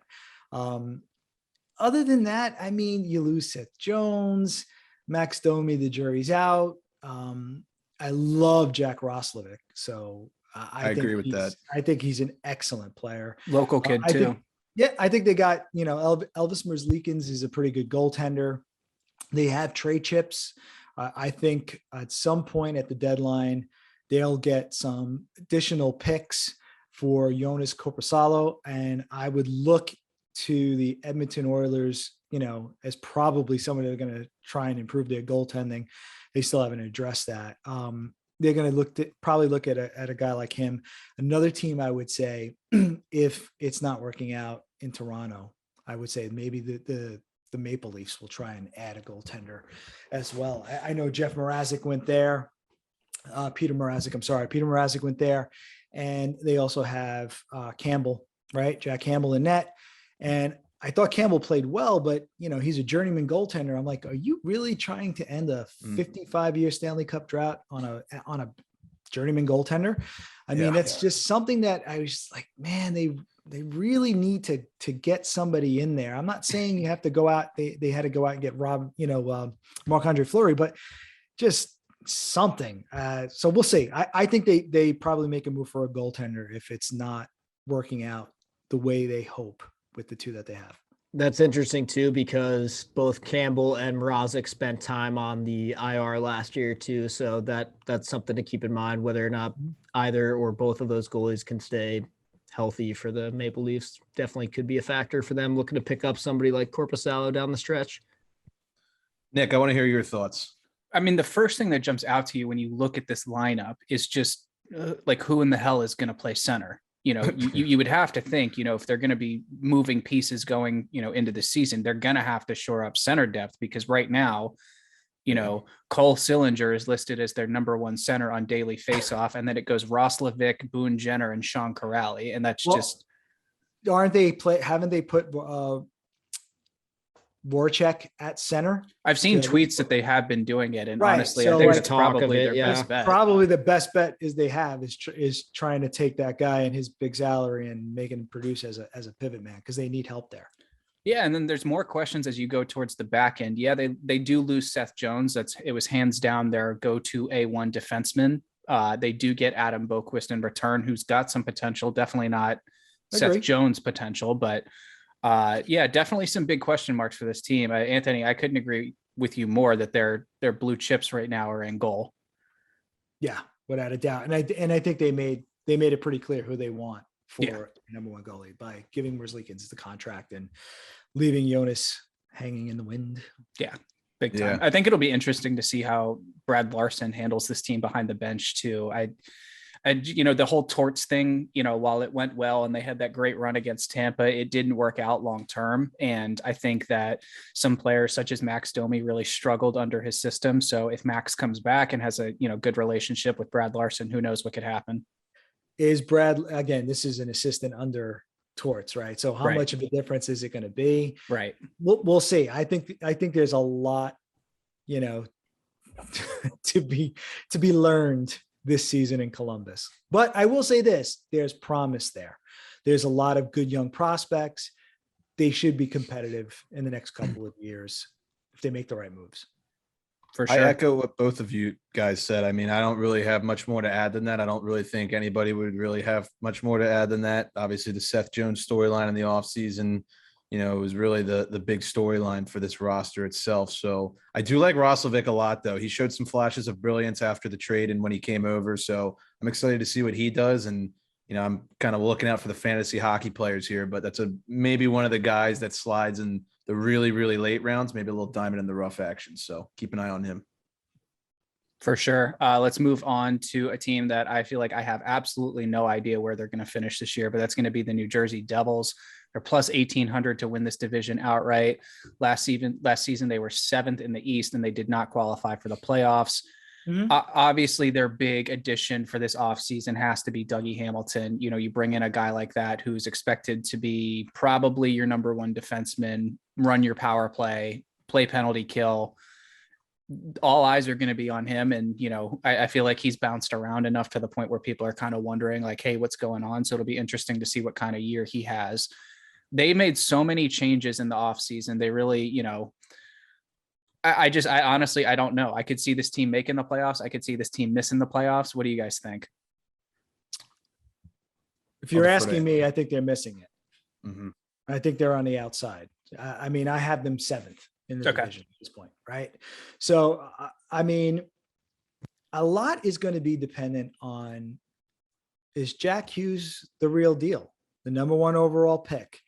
Last season, not a bad season. He put up 31 points in 56 games. Not terrible. He's got Dougie Hamilton now, right? My expectation is you got Hamilton to quarterback the power play. You should start producing, right? He should a little bit less pressure on him. He's got another guy out there, with high offensive skill. He needs to produce. I mean, there's a lot of talk about Kako in New York and, having met expectations, but I don't hear enough about Jack Hughes. I mean, he's got 52 points in 117 games and he's a number 1 overall pick. So I have to think that this is his year to maybe really take a step forward. He's got to get, I'm not saying he needs to be a point a game player. He's only 20 years old, but I would say maybe 0.75 per game. That's what you're going to want to start seeing. Yeah. Other than that, I mean, they added Tartar. I like him. I think he's a good player. I don't know where they are in goal. I'm not a huge fan of Bernier. Yeah, he has games, right? Like Bernier can stand on his head and then, go ice cold for about a week and a half. And I think you could say the same about Mackenzie Blackwood. Yeah, Blackwood has the same tendencies, right? So, I mean, the Devils have promise. Nico Heischer. I have so much fun saying some of these names. Is it Heischer? Yeah. You're asking the wrong guys, by the way. Yeah, we'll go with it. I get all tongue-tied. But he needs to step up his game a little bit too. But you never know. Maybe things click for the Devils and maybe they surprise and flirt with a playoff spot. But it's just, you look at this division and you're just going, somebody's going to fall out for sure from the top and somebody's going to fall in. And the other thing I would say is when I look at the Atlantic and I look at the fact that we are now going to have intra-divisional play, right? We're going to go and we're going to play the Pacific and I can see the teams, because the Metro division is really probably one of the more powerhouse divisions. If you really look at it from soup to nuts, I think it's probably one of the best divisions when you look at the number of teams that are going to be competitive. And I wouldn't be surprised if both wildcard teams come out of that division. Mm-hmm. Yeah, this is a tough team to figure out. I mean, we're in the DC area. I know we didn't really get much of an intro. Nick and Mac are. Well, Caps. I mean, there was Caps jerseys and stuff, and I'm a Ovechkin fan, so I'm not going to complain. Oh no. Yeah, you don't like me much, but yeah, that's okay. we don't like to talk about it, but yeah. But I think as local guys, I still watch the Caps and stuff, even though I'm a huge Penguins fan. But the Devils always play the Caps hard, and I could see them just based on their young roster. There's a bunch of wild cards. I don't think they'll make the playoffs. So I agree with you on that. I think 7th or 6th is probably a fair assessment too, but I could see them playing spoiler where, maybe they're 6th or 7th, but they're only, 8 or 6 points out of that wild card spot. That's kind of how I see this going. I look at that second line and I just see a nightmare for the Caps playing against that second line. Heischer down the middle, Janssen on the left, and Brad, who I think is so talented, on the right. So that to me just screams, stifling defense from Janssen and Heischer, and then cycle puck in the back of the net from all three of them. Yeah, I would agree with both of you. Devils always play the Caps hard. I think they will be that pesky team that will be a tough team to bet against some nights, just because they'll screw you over and win games that you should have had. But kind of like Anthony was saying, I think their goaltending is not good enough to actually drive them into a playoff spot. I'm not sold on Mac Blackwood. I've never been sold on Bernier. I think that'll ultimately be their downfall. For sure. Let's move on to the New York Islanders, plus 425 to win the division outright. They were 4th in the East Division last year and lost in the third round to the Tampa Bay Lightning, who went on to win the Stanley Cup. I think obviously you could go ahead and just say that the big key for this team is going to be getting their captain back this season. Anders Lee was hurt for the majority of, the important games last year. What do you guys think that that's going to look like for this team? Are they the clear-cut favorite to win this division now?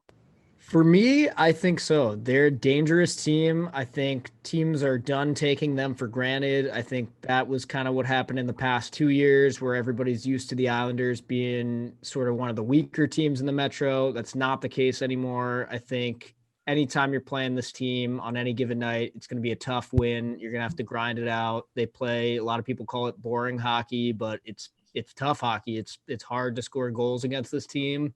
They've got a good coach. They've got two really good goalies. It might be the best tandem in the East. It's going to be a really, really tough team to play against, in my opinion. I echo that. Anthony, I want to give you a warning. We got a lot of Long Island listeners, so go easy on them. And it is about a 50-50 split between Rangers and Islanders fans, which is funny. It's honestly the Islanders. There's going to be a little theme here, but very similar to the Hurricanes, they play a complete team game, right? So, they're not loaded with superstars. Barzell's fantastic. You can't take anything away from him. Going to be great that they get their captain back. I think the defense is as good as it comes. They don't really score. They don't score much from the back line. Chara will help, but Chara is old, right? So when I look at the Islanders, I look at them as, without a doubt, built to play in the playoffs. They will do fine in the regular season as well. Will they win the division over the Carolina Hurricanes? I guess it all depends on how things shake out between some of the other teams. But yeah, they're top two for me. My big question is do they have enough scoring to take them over the top to do it, to get past, the third round in the Stanley Cup playoffs and get to the promised land? And honestly, I think the division got better. And I think after their off season, they did not yet make, and then who knows, this is Lamoriello. So maybe at the trade deadline, he acquires Tarasenko and everyone starts shaking in their boots, right? So that's a possibility, right? Or he figures out, somehow he finds a way to get Jack Eichel himself and say, yeah. How about that, right? Like I can't put anything by him. He's a fantastic GM. But overall, goaltending, defense, fantastic. Overall team play great. Scoring will still be difficult. I don't really see it. I mean, Zach Parise, they put Metamucil in his Gatorade. Whatever it is that they got to do to get that guy going. I mean, he's a fantastic player, but he's not the same. And people have to be honest. He's not the same player he was 5 years ago. He's not the same player he was 3 years ago. He's up there in age. Jordan Eberle is probably going to hurt offensively to lose. Thought that I too. do like them having Kyle Palmieri for an entire season. So there's a lot to like about the Islanders, and they're definitely going to be one of the top two teams in the division. They're making the playoffs. So Islander fans who know I've mainly bread and butters with the Rangers, complete kudos. You guys are fantastic, and you're going to be tough to beat, and you're probably the team to beat in the Metro, regardless if the Carolina Hurricanes finish first. I could see the Islanders and Hurricanes going in this division, Carolina 1, New York 2. And then when they meet in the playoffs, that role gets reversed very easily. True. Absolutely. I think we all learned, especially as the Penguins fan here, just what, how capable Pelech and Polak are as a number one unit. I mean, you could argue you could say maybe they're the best top pairing in the league. I would say they're the best pair in the league for sure. They kind of came out of nowhere too, right? I mean, a couple of years ago, nobody really even knew who these guys were, and now they're, like you said, two of the top D in the league for sure. Yeah, I mean, that defense just scares me a little bit. I mean, obviously you got those guys, and then you got Andy Green, grizzled vet, along with the young gun Noah Dobson. I love that. And then, Scott Mayfield, I know a lot of our fans have trashed him in the past, but he had a great playoffs. He really did, especially on the offensive side. He had some clutch goals for them.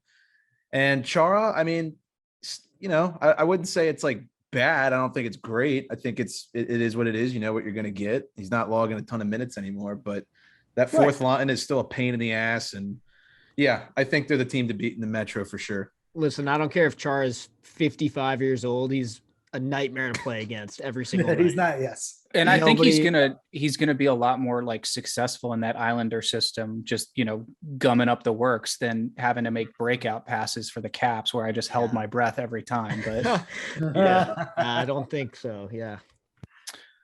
all right, well, let's move on to the Blue Shirts themselves. Anthony, I'm going to toss it to you. They're at a plus 500 to win this division. They were 5th in the East last year, just missed out on the playoffs. What are your thoughts going into this year? The Rangers are an interesting team, right? And definitely not going to win the division. So they would have to be so much to break their way. So they're not going to win the division. I do think that they have a chance to be a playoff team. Now, are they the first wildcard team, second wildcard? Could they win third in the division? That's all on the table right now. It's still early to tell. When you look at the Rangers, Shesterkin is a fantastic goaltender. So you look at their goaltending and you go, Georgiev, solid backup. They've got the goaltending. They have without a doubt, statistically, the third best hockey player in the game in Artemi Panarin. His points per game average over the last two seasons are behind only Connor McDavid and Leon Draisaitl. And those two guys play on the same team. Okay. Sometimes on the same line. Sometimes on the same line, on the same power play unit all the time. So he is without a doubt a game changer. And he's going to break the set. If he plays 82 games or even close to it, he's going to have over 100 points and probably be in the MVP talk. Mika Zibanejad, fantastic center. Strome is underrated for a second line center, doesn't get enough credit. A lot will depend on what Alexis Lafreniere and what Capo Caco will do now that they are in top 6 roles. And if Caco can do 25 to 30 goals and Lafreniere can do 60 points, this team is going to motor because they have now they've actually balanced the lineup. They're not one-dimensional anymore, where it's just a bunch of kids and we want to see what we have. And the third line has Kravtsov and Hedel and another young guy like Gauthier, and they're all offensive players. Now they've added Barclay Goodrow, and they've gotten that kind of competitive guy in there who will probably make Hedel a little tougher to play against, right? I don't know where Kravtsov necessarily fits if he's going to be on that third line. I'd like to see him there because I think he's good defensively.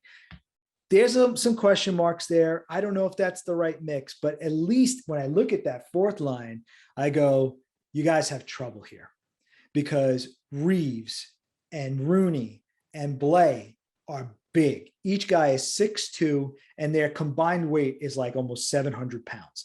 They are going to put a hurting on people on a nightly basis, right? And you can see, even in preseason, in preseason games, there's fights left and right. Yeah. When Reeves was on the ice, nobody tried anything stupid. All right. I know that you'd be like, well, is it really deterrent? So far, so good, because, what is it? The Bruins player, is it, Trent, is it Frederick? Frederick, yeah. Right. Yeah. He's all over the place, and he was running around a bit. Reeves got out there, Reeves plastered Taylor Hall, just laid him out. Like the video, like Hall is falling on his butt, and he's looking in the sky, and he's like, oh boy, and nobody went to Reeves and did a blessed thing. So, without a doubt, I think that they have the bottom 6 going, and I think things are good. I think if that works out, they really could be a threat for a playoff spot. I think so much over the Flyers, who I think made some good moves, but I have a feeling Ali Mignot is probably not going to last the season. I don't know why. I just don't think he'll last. I think there's some dysfunction still lingering in Philadelphia, and Carter Hart has to really come out of nowhere and find his form. And that won't be easy. I know they made changes on day. So I look at the Rangers as definitely a good chance for a playoff team over the Flyers, and they could take third over the Caps and the Penguins, sheerly based on the fact that the Caps and Penguins are not getting any younger, and their star players are probably going to go play in the Olympics. And that's going to add more games to the schedule for those guys. For sure. Point. It's going to be, to me, between, the Caps and the Penguins, who's going to survive the injuries. And the Penguins are already behind the 8 ball because Malkin's probably not going to be back till Christmas, I heard. Yeah. Okay. That was Phil Bork, who was on NHL Network, said I wouldn't expect him back till Christmas. Crosby, love Crosby, but he's going to start the season. I think he's not going to start the regular season. I'm pretty sure he's out like the first like 10-ish games around that. So Probably they said. I thought it was. I didn't know if it was like the first week, but it's a little bit more than that. A little bit more, yeah. Right. And so you got Brian Boyle. I don't know what's going on over there. Neither do I. So they need their young players to step up. And the funny thing about the Penguins is every year there's somebody that comes out of nowhere and you see them on the scoring sheet. Like one day I'm going to just look at it and I'm like, oh, the Penguins won 7-1. And it was like, oh, Frosted Flakes from Orange and canned ham. Yep. Like, I swear to God. Spot on every year. Like, who are these Exactly. guys? But that's what they do. They're the Patriots of hockey, man. I give them a ton of credit. But yeah, that's kind of where I see. I think the Rangers are a playoff team at this point. I think they're, especially if I believe that two teams from the Metro can take both wild card spots. I definitely think that they have what it takes to do it, as long as they're also pretty healthy. I mean, Adam Fox is a Norris winner in his second season. Lindgren is fantastic. He's a leader on the ice. I have a question mark on Trouba and Miller, but they're both physical. They're both big. And if they can get it together, and they had moments where they shined last season, then the Rangers are going to be really dangerous, because Nemeth is a rock solid veteran and Nils Lundqvist is as advertised. What are your thoughts? Go ahead, guys. No, I was just going to say the biggest question mark out of this podcast is, does fellow friend of the program, Zach Jones, crack the lineup? No. We tried. No, and honestly, he deserves to be in. I think he's fantastic, but you didn't, again, there's a salary cap. And they signed Nemeth, and they, signed them to a 2-year deal. I think it's $3 million plus that they signed them to. And he was purposely brought in to mentor Nils Lundqvist. I do believe Zach Jones, right? He could, if there's an injury on the left side or even on the right, I think Zach Jones is your first call up. And I think he's ready for the NHL, and he's fantastic. I absolutely love Zach Jones. And if I'm the Buffalo Sabres, and I'm probably kicking myself in the pants, because I'm pretty sure Zach Jones was part of the original package that the Rangers made for Eichel. Oh yeah. Correct. Before the injury with Eichel really came out and it really clouded the situation, the Rangers had made an offer prior to the start of last season. And from what I could gather, two names for sure were probably were Zach Jones, simply because they're so overloaded on defense. Zach Jones and also Vitaly Kravtsov. Those were the two guys. And maybe Hedl was talked about, Buchnevich, which I think they always kind of knew that with the way they were shaping up on the right side, they probably have to move him at some point. But yeah, I love Zach Jones. I really do. And whatever team trades for him eventually, they're going to have a top 4 defenseman on their hands. Definitely. And I think for now too, it's a good position to be in as a Rangers fan or as, GM of the Rangers, to be able to call up somebody like that. Anytime somebody gets hurt, you're turning to somebody that's at least played a couple of games in the league, had a chance to kind of, I think that was great that they called him up at the end of last season to, really It's a showcase. Yep, exactly. And especially after what he did in college hockey. So we're rooting for him. And I like this Rangers team. I agree with you, Anthony. I think they're Jones deadly. doesn't make it because he's waiver exempt too. Think about that. They have to be very careful with who they send up and down. And right now, Nils Lundqvist is waiver exempt. Jones is waiver exempt. Morgan Barron is waiver exempt. So I wouldn't be surprised if he doesn't make the team out of camp until they figure out their situation a little bit better.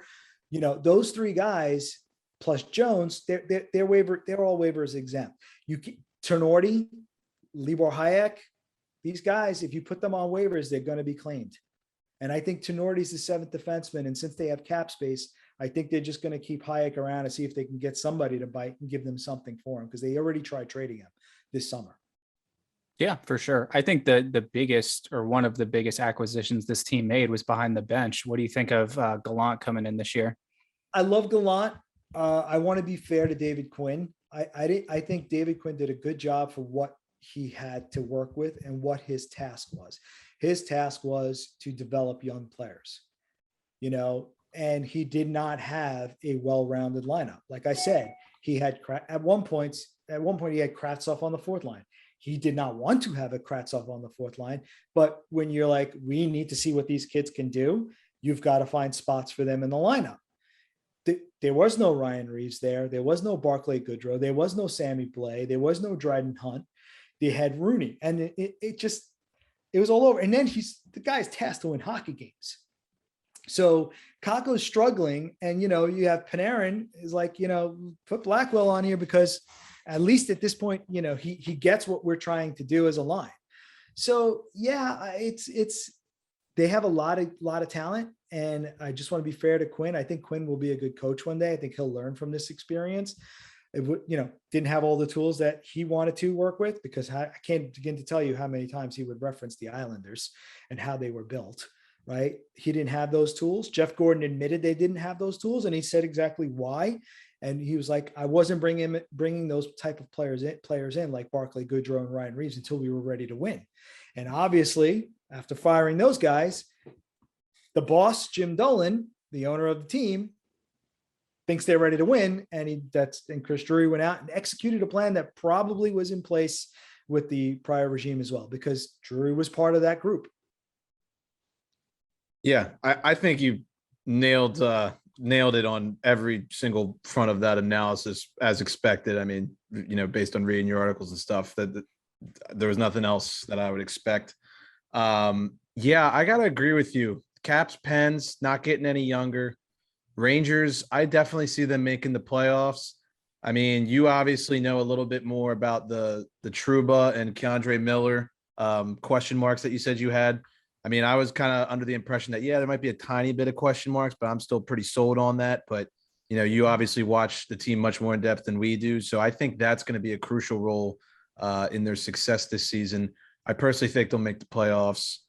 I could probably see them being like fourth place in the division, in my opinion, for whatever that's worth. I could see third. Yeah. I don't know. Breaks right. I mean, again, the injuries on the Caps and the Penguins. For sure. That's the only way I could see the Rangers getting third. Otherwise, to me, the Caps are much like the Islanders, only older with better offense and not as great team defense. But the biggest question mark for the Caps is goaltending. Do they have it? I don't know. Right. Yeah, I couldn't tell you. Yeah. I mean, I like their goaltenders. It's not like I don't like them. I think they can play, but when it comes to winning consistently and winning in the playoffs, are those guys big enough? But then again, the Penguins won Stanley Cups with some dude named Ice Cream and another guy named Butter. I don't know. So I mean, Matt Murray won a Stanley Cup and somehow got shipped off to the Senators. And Tristan Jarry, if he could stop a puck, the Penguins probably get by the Islanders. I really don't know. I mean, the Islanders weren't really clicking that well, but Tristan Jarry, I've never seen that was that was bad. I don't know if Harrison wants to say something about it, but I'll wait till we get to the Penguins. I got some words, but yeah. I was going to say, we'll get to the Caps and the Penguins soon. However, before we do, I think it's time to talk about a team that we probably all four can agree that we absolutely despise, the Philadelphia Flyers. Yes. Yeah, like I said, I kind of touched on the Flyers because there's not much to talk about. They made some changes on defense. They brought in Ristolainen. They brought in Keith Yandel. Carter Hart, what is he going to do? I mean, Martin Jones is the backup. That's a pretty solid backup, right? But he's struggled as well. Beach ball. Yeah, I mean, is their defense where it needs to be? I think it'll be improved. It certainly has some guys who could score on it. I like Ryan Ellis. I really think they did a good job. But like that being said, Voracek is gone. And you replace him with Cam Atkinson, who's pretty gritty, right? I like him as a player. Claude Giroux is a pending unrestricted free agent. How is that going to play out this year? Is he gonna want out? Is he done? I don't have all the answers for the Flyers. And like I said, things were bad last year, and they gave Vigneault a vote of confidence, and he's coming back. But if they get out of the gate slow, or they're meandering about, he could be out of a job, and then you're replacing him with who? Like that. I can envision it now, and you got like, I don't know if it's poetic or whatnot, or just this is the type of stuff that happens in hockey, but wouldn't it be hysterical if Vigneault gets fired midseason and they replace him with John Tortorella? A reverse of what happened with New York. Yeah. Like, I mean, you don't think that is a possibility? And who would, I mean, Torts, the Flyers fans would eat Torts up. They would love him. I think that could be a match made in heaven for sure. The one thing I will say, the Flyers, I liked a lot of their offseason moves. They definitely, they knew what happened last year and they knew they needed to make changes. And I liked how they were proactive about that. However, I think two huge question marks remain. One is goaltending. Like you said, we don't know what we're going to get from Carter Hart. He had a bad year last year. He's still a young guy. We don't really know what to expect there. The other question mark is that Kevin Hayes is going to be out for quite some time. And that hurts. On this podcast, we've talked time and time again about how that's a guy we would all like to have on our team. He's a great player. He adds a ton to the lineup when he's healthy and when he's at his best. And he's tough to replace. There's really not a lot of players that play the game the way he does, in my opinion. I think for the Flyers, I mean, I love what they did on the back end. I think we forgot to mention that they added Ryan Ellis, who is probably. I mentioned it. Give me some credit. I said Ryan. Oh, did you? No, I said we, not you. It's all good. Don't worry about it. I feel like it's a we thing right now for me. It is. Yeah, I hold us accountable. I hold myself accountable. I messed that up. So I guess we did mention that, but I like what they did on the back end. I guess for me, it feels like their center depth is just like a bunch of Band-Aids trying to make it work this season. I mean, obviously with Couturier, you know what you're getting. Most of the Flyers fans will argue he's a top 10 center. I personally would put him maybe somewhere in that 10 to 13 range, but then you got Morgan Frost, Derek Brassard, and Nate Thompson down the middle for the rest of that. I don't necessarily love that. Derek Brassard's been a journeyman. You know what you get with Nate Thompson. Frost has, a little more to grow, and he's got a decent ceiling, but I don't know. I'm just not sold on what I'm seeing down the middle just yet. And I have no idea what to think. Frost is the question mark. I think Brassard, you kind of just like, steady Eddie third line center, and then Thompson's gonna win you some faceoffs, which on the fourth line is key. I think the center depth for me is something I'm not totally sold on.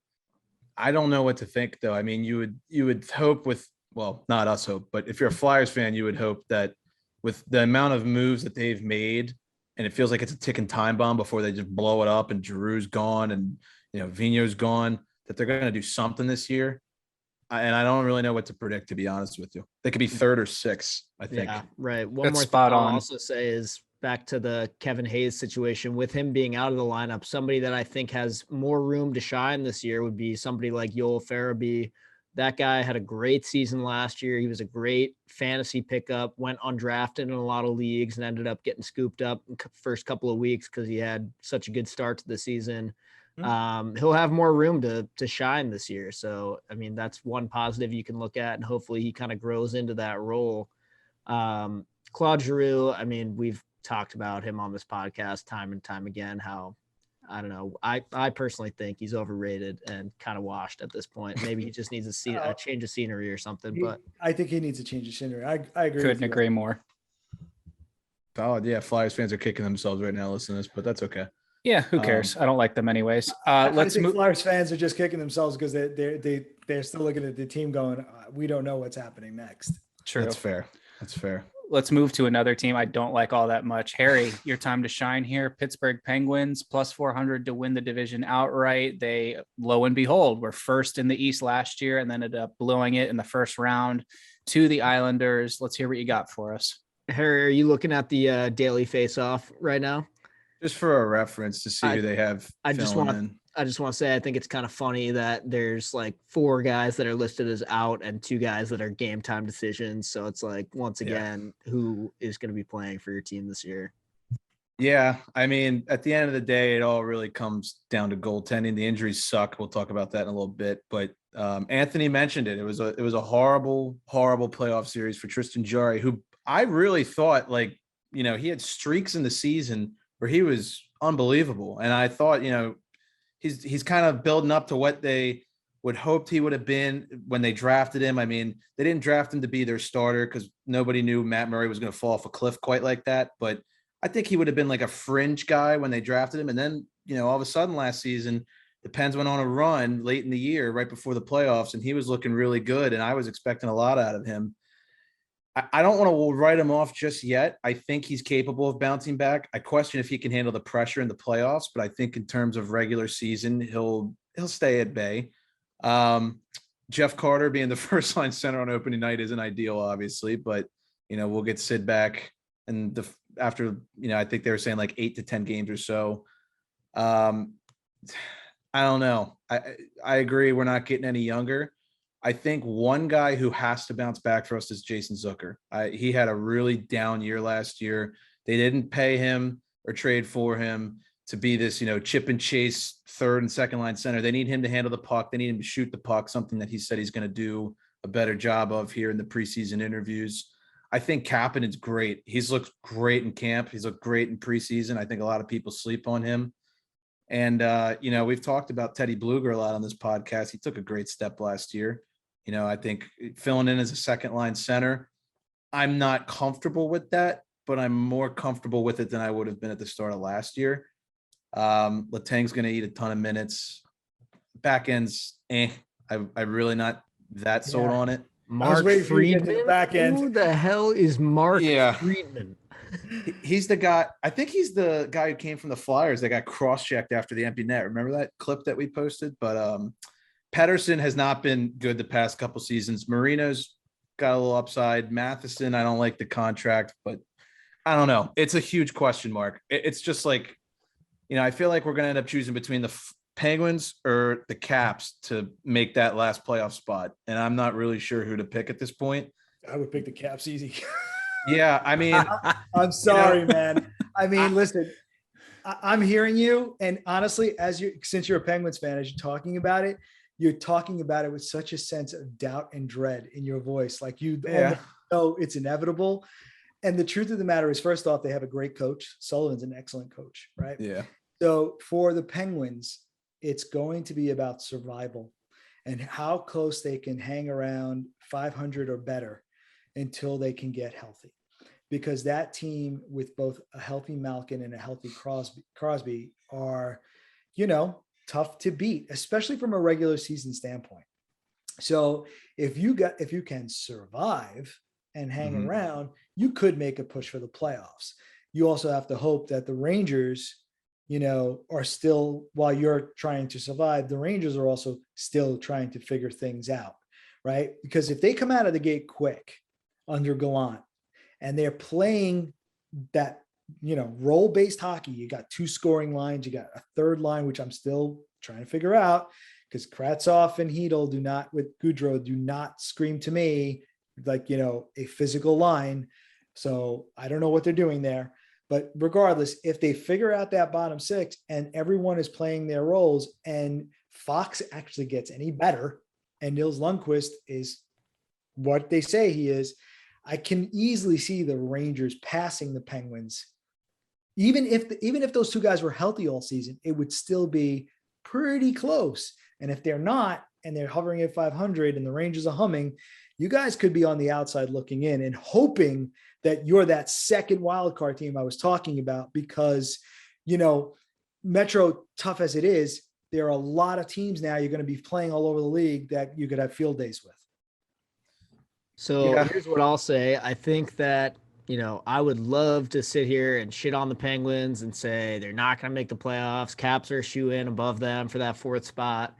The problem is, and we've said it on this podcast a dozen times at least, is there's 3 things in life, and that's death, taxes, and the Penguins having a monster second half of the season. They always do it. They always come out to a slow start. Until I see it go the other way, I won't believe against it. That's what I'm saying. I unfortunately cannot write this team off until game 82 has passed and they are on the outside of the playoffs. I can't write them off. Unfortunately, I'd love to do it, but I can't. I've just been hurt too many times, guys. I can't do it again. I mean, it depends what the estimates are with Sid. Like, all of a sudden, if they say 8 to 10 games really becomes 15, if they absolutely sink the first 15 games, we're screwed. If they can stay somewhat competitive and then he comes back, I feel a little better. Right. Yeah, Anthony, you're right. I'm talking a little negative. It's part of like the juju I have where I hope that like I build it down. So then like when they're, above my expectations, I'm happy. I'm trying to do that, but you caught me. Hey, if you set the bar low, right, and you exceed it, you Nowhere win. to go but Yeah. up. I will say say a guy that wrote a blog after like the third game of the season last year, being like the Penguins should rebuild, and it's called entertainment. It's called entertainment. That's what it's called. I don't know. If you made me pick between them and the Caps making the playoffs, these two guys can vouch for me. I really try not to be biased, but I just have more faith in our coaching staff, in our defensemen. I think can hopefully stay competent. I mean, I love Letang and Dumoulin and Marino. The rest of it, I'm not a big fan of, but I think we got depth. I really do. Yeah, man. I mean, you guys have we'll see. Radim Zahorna as your fourth line center. That's pretty awesome. Yeah, he'll get both down. But that's Dude, you just so jinxed it the first time they played the Caps that he's getting a hat trick. That's all. Yep. It's Yeah, all on probably. you. Yeah.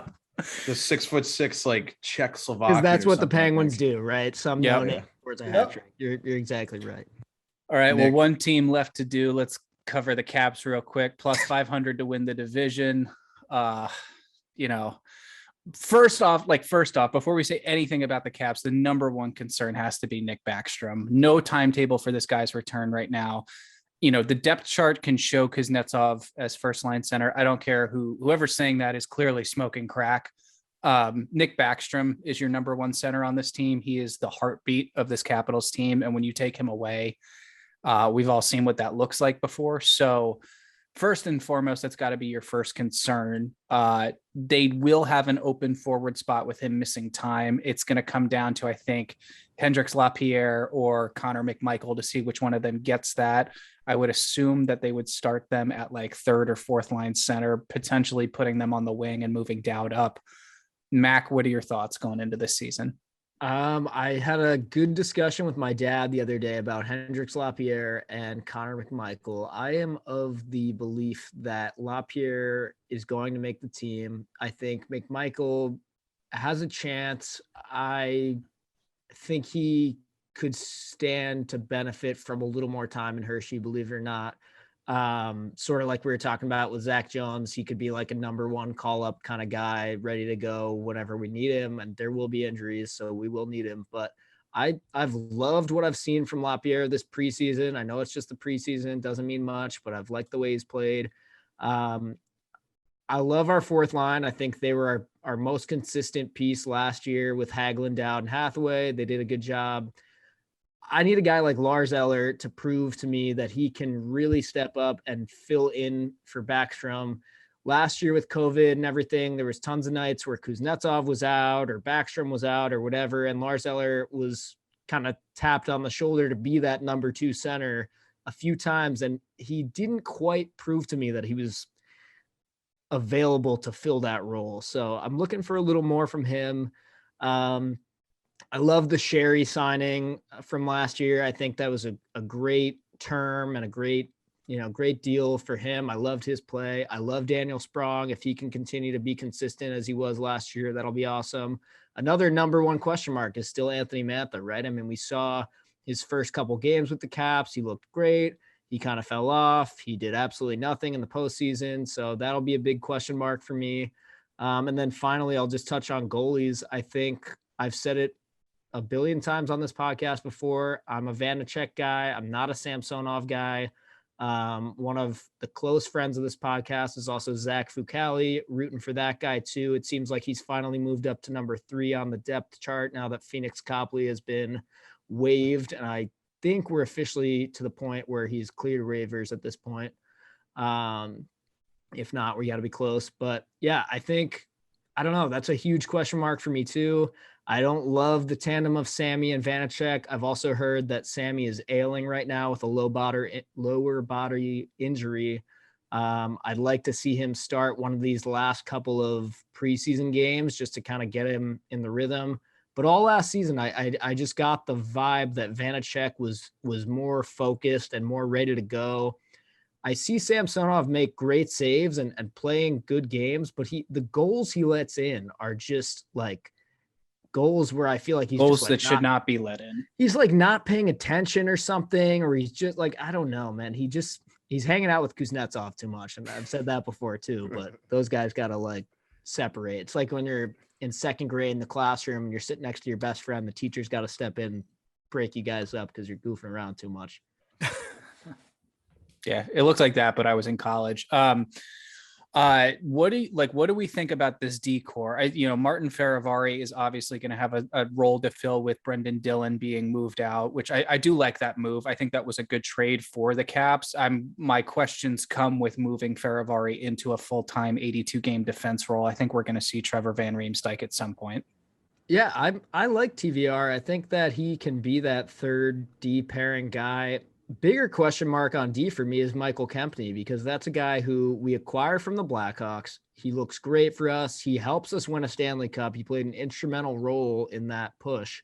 And then, he gets a couple of really tough injuries in 2 consecutive seasons. He comes back. He doesn't look great in the preseason to me so far. He says he's feeling better than ever and he's healthy, and that's good. I'm happy for him. And put like 20 pounds on. Yeah. I mean, hopefully he just needs a little bit of time to get back into the swing of things. I know he's capable of being, a solid second pairing guy. I just wonder what those injuries do to somebody like that, and whether or not he'll be able to kind of reach that maximum that he was at before those injuries or not. Because right now I'm not super confident with Kempny. True. So Anthony, when these two teams line up on the 13th for that heavyweight fight, hockey game, what's going through your head? To win a hockey game, but I'd be lying if I didn't think that Ryan Reeves is going to fight Tom Wilson. Again. I love it. And honestly, Reeves already told him what's going to happen, right? So before the Rangers traded for Reeves, he was on Michael Scott's podcast. Michael Scott. That's funny. No, John Scott. So he was on John Scott's podcast, right? Former tough guy, John Scott. And he told Scott, he's like, listen, if I was there, right? And this is before he joined the Rangers. If I was there, he's either going to fight me or I'm going to jump him if he doesn't want to. Either way, he's going to fight me. Right. So either way, he's going to pay the price. I don't see how that he didn't just basically lay out what's going to happen. Regardless of whatever it is, it has not been forgotten, period. Tom Wilson called up. He said, yeah, hey, Artemi, how you feeling? Sorry, I body slammed you like a toy. Alex Ovechkin probably told him to make the phone call because he's buddies with Panarin to some degree. He was like, you got to call him. Regardless, and to Tom Wilson's credit, he was like, listen, I think in his, the media stuff for training camp and whatnot, when Caps training camp opened, he said, and he's technically right, there's no way in God's name Panarin should have ever jumped on my back, and he shouldn't have felt that he had to, because they had nobody to actually do it. They had nobody there to take care of this problem, because, hey, if you have a Ryan Reeves sitting on the bench, even if that's happening at that moment, right, and he sucker punches, yeah, there's a scrum maybe, but it's like, whoever it is, they're like, hey, just want you to know, you hit him right there. There's Reeves. The next time, every time you step on the ice, he's going to be there and you're going to answer for it. And whether that bothers Wilson or not, I don't know. And I don't really care. They've had their run-ins before, but everyone strap in, because it's going to be fight night in Washington, because those two are fighting. I don't care. Sure. Honestly, if Tom Wilson is starting, if he's and I think he'll start Tom Wilson. First off, I guess the Rangers have to do it right. You get the second. If Reeves is starting, I'd like to see if they put Wilson out there. I think if one does it, the other will do it. Right. Will they get it out of the way? Because I have this strange feeling that Reeves will be starting that game. And maybe just saying, whether you do it now, right? Like Gallant and Reeves are sending a message, whether we do this to start this game or whether we do it later, I'm letting you know I'm doing it. I think we could very easily see it. Yeah. Right. Because now Wilson's got to think about it all game. Even if he's not, even if he doesn't line him up opposite Reeves, it's like, yo, you're starting. It's the first game of the season. You've got Zabinajad, Kreider, Lafreniere. You've got second liner Panarin, Strome, and Kako, and you jamming out Rooney, Reeves, and Blay to start opening first shift of the season. That is a message, and that's probably what's gonna happen.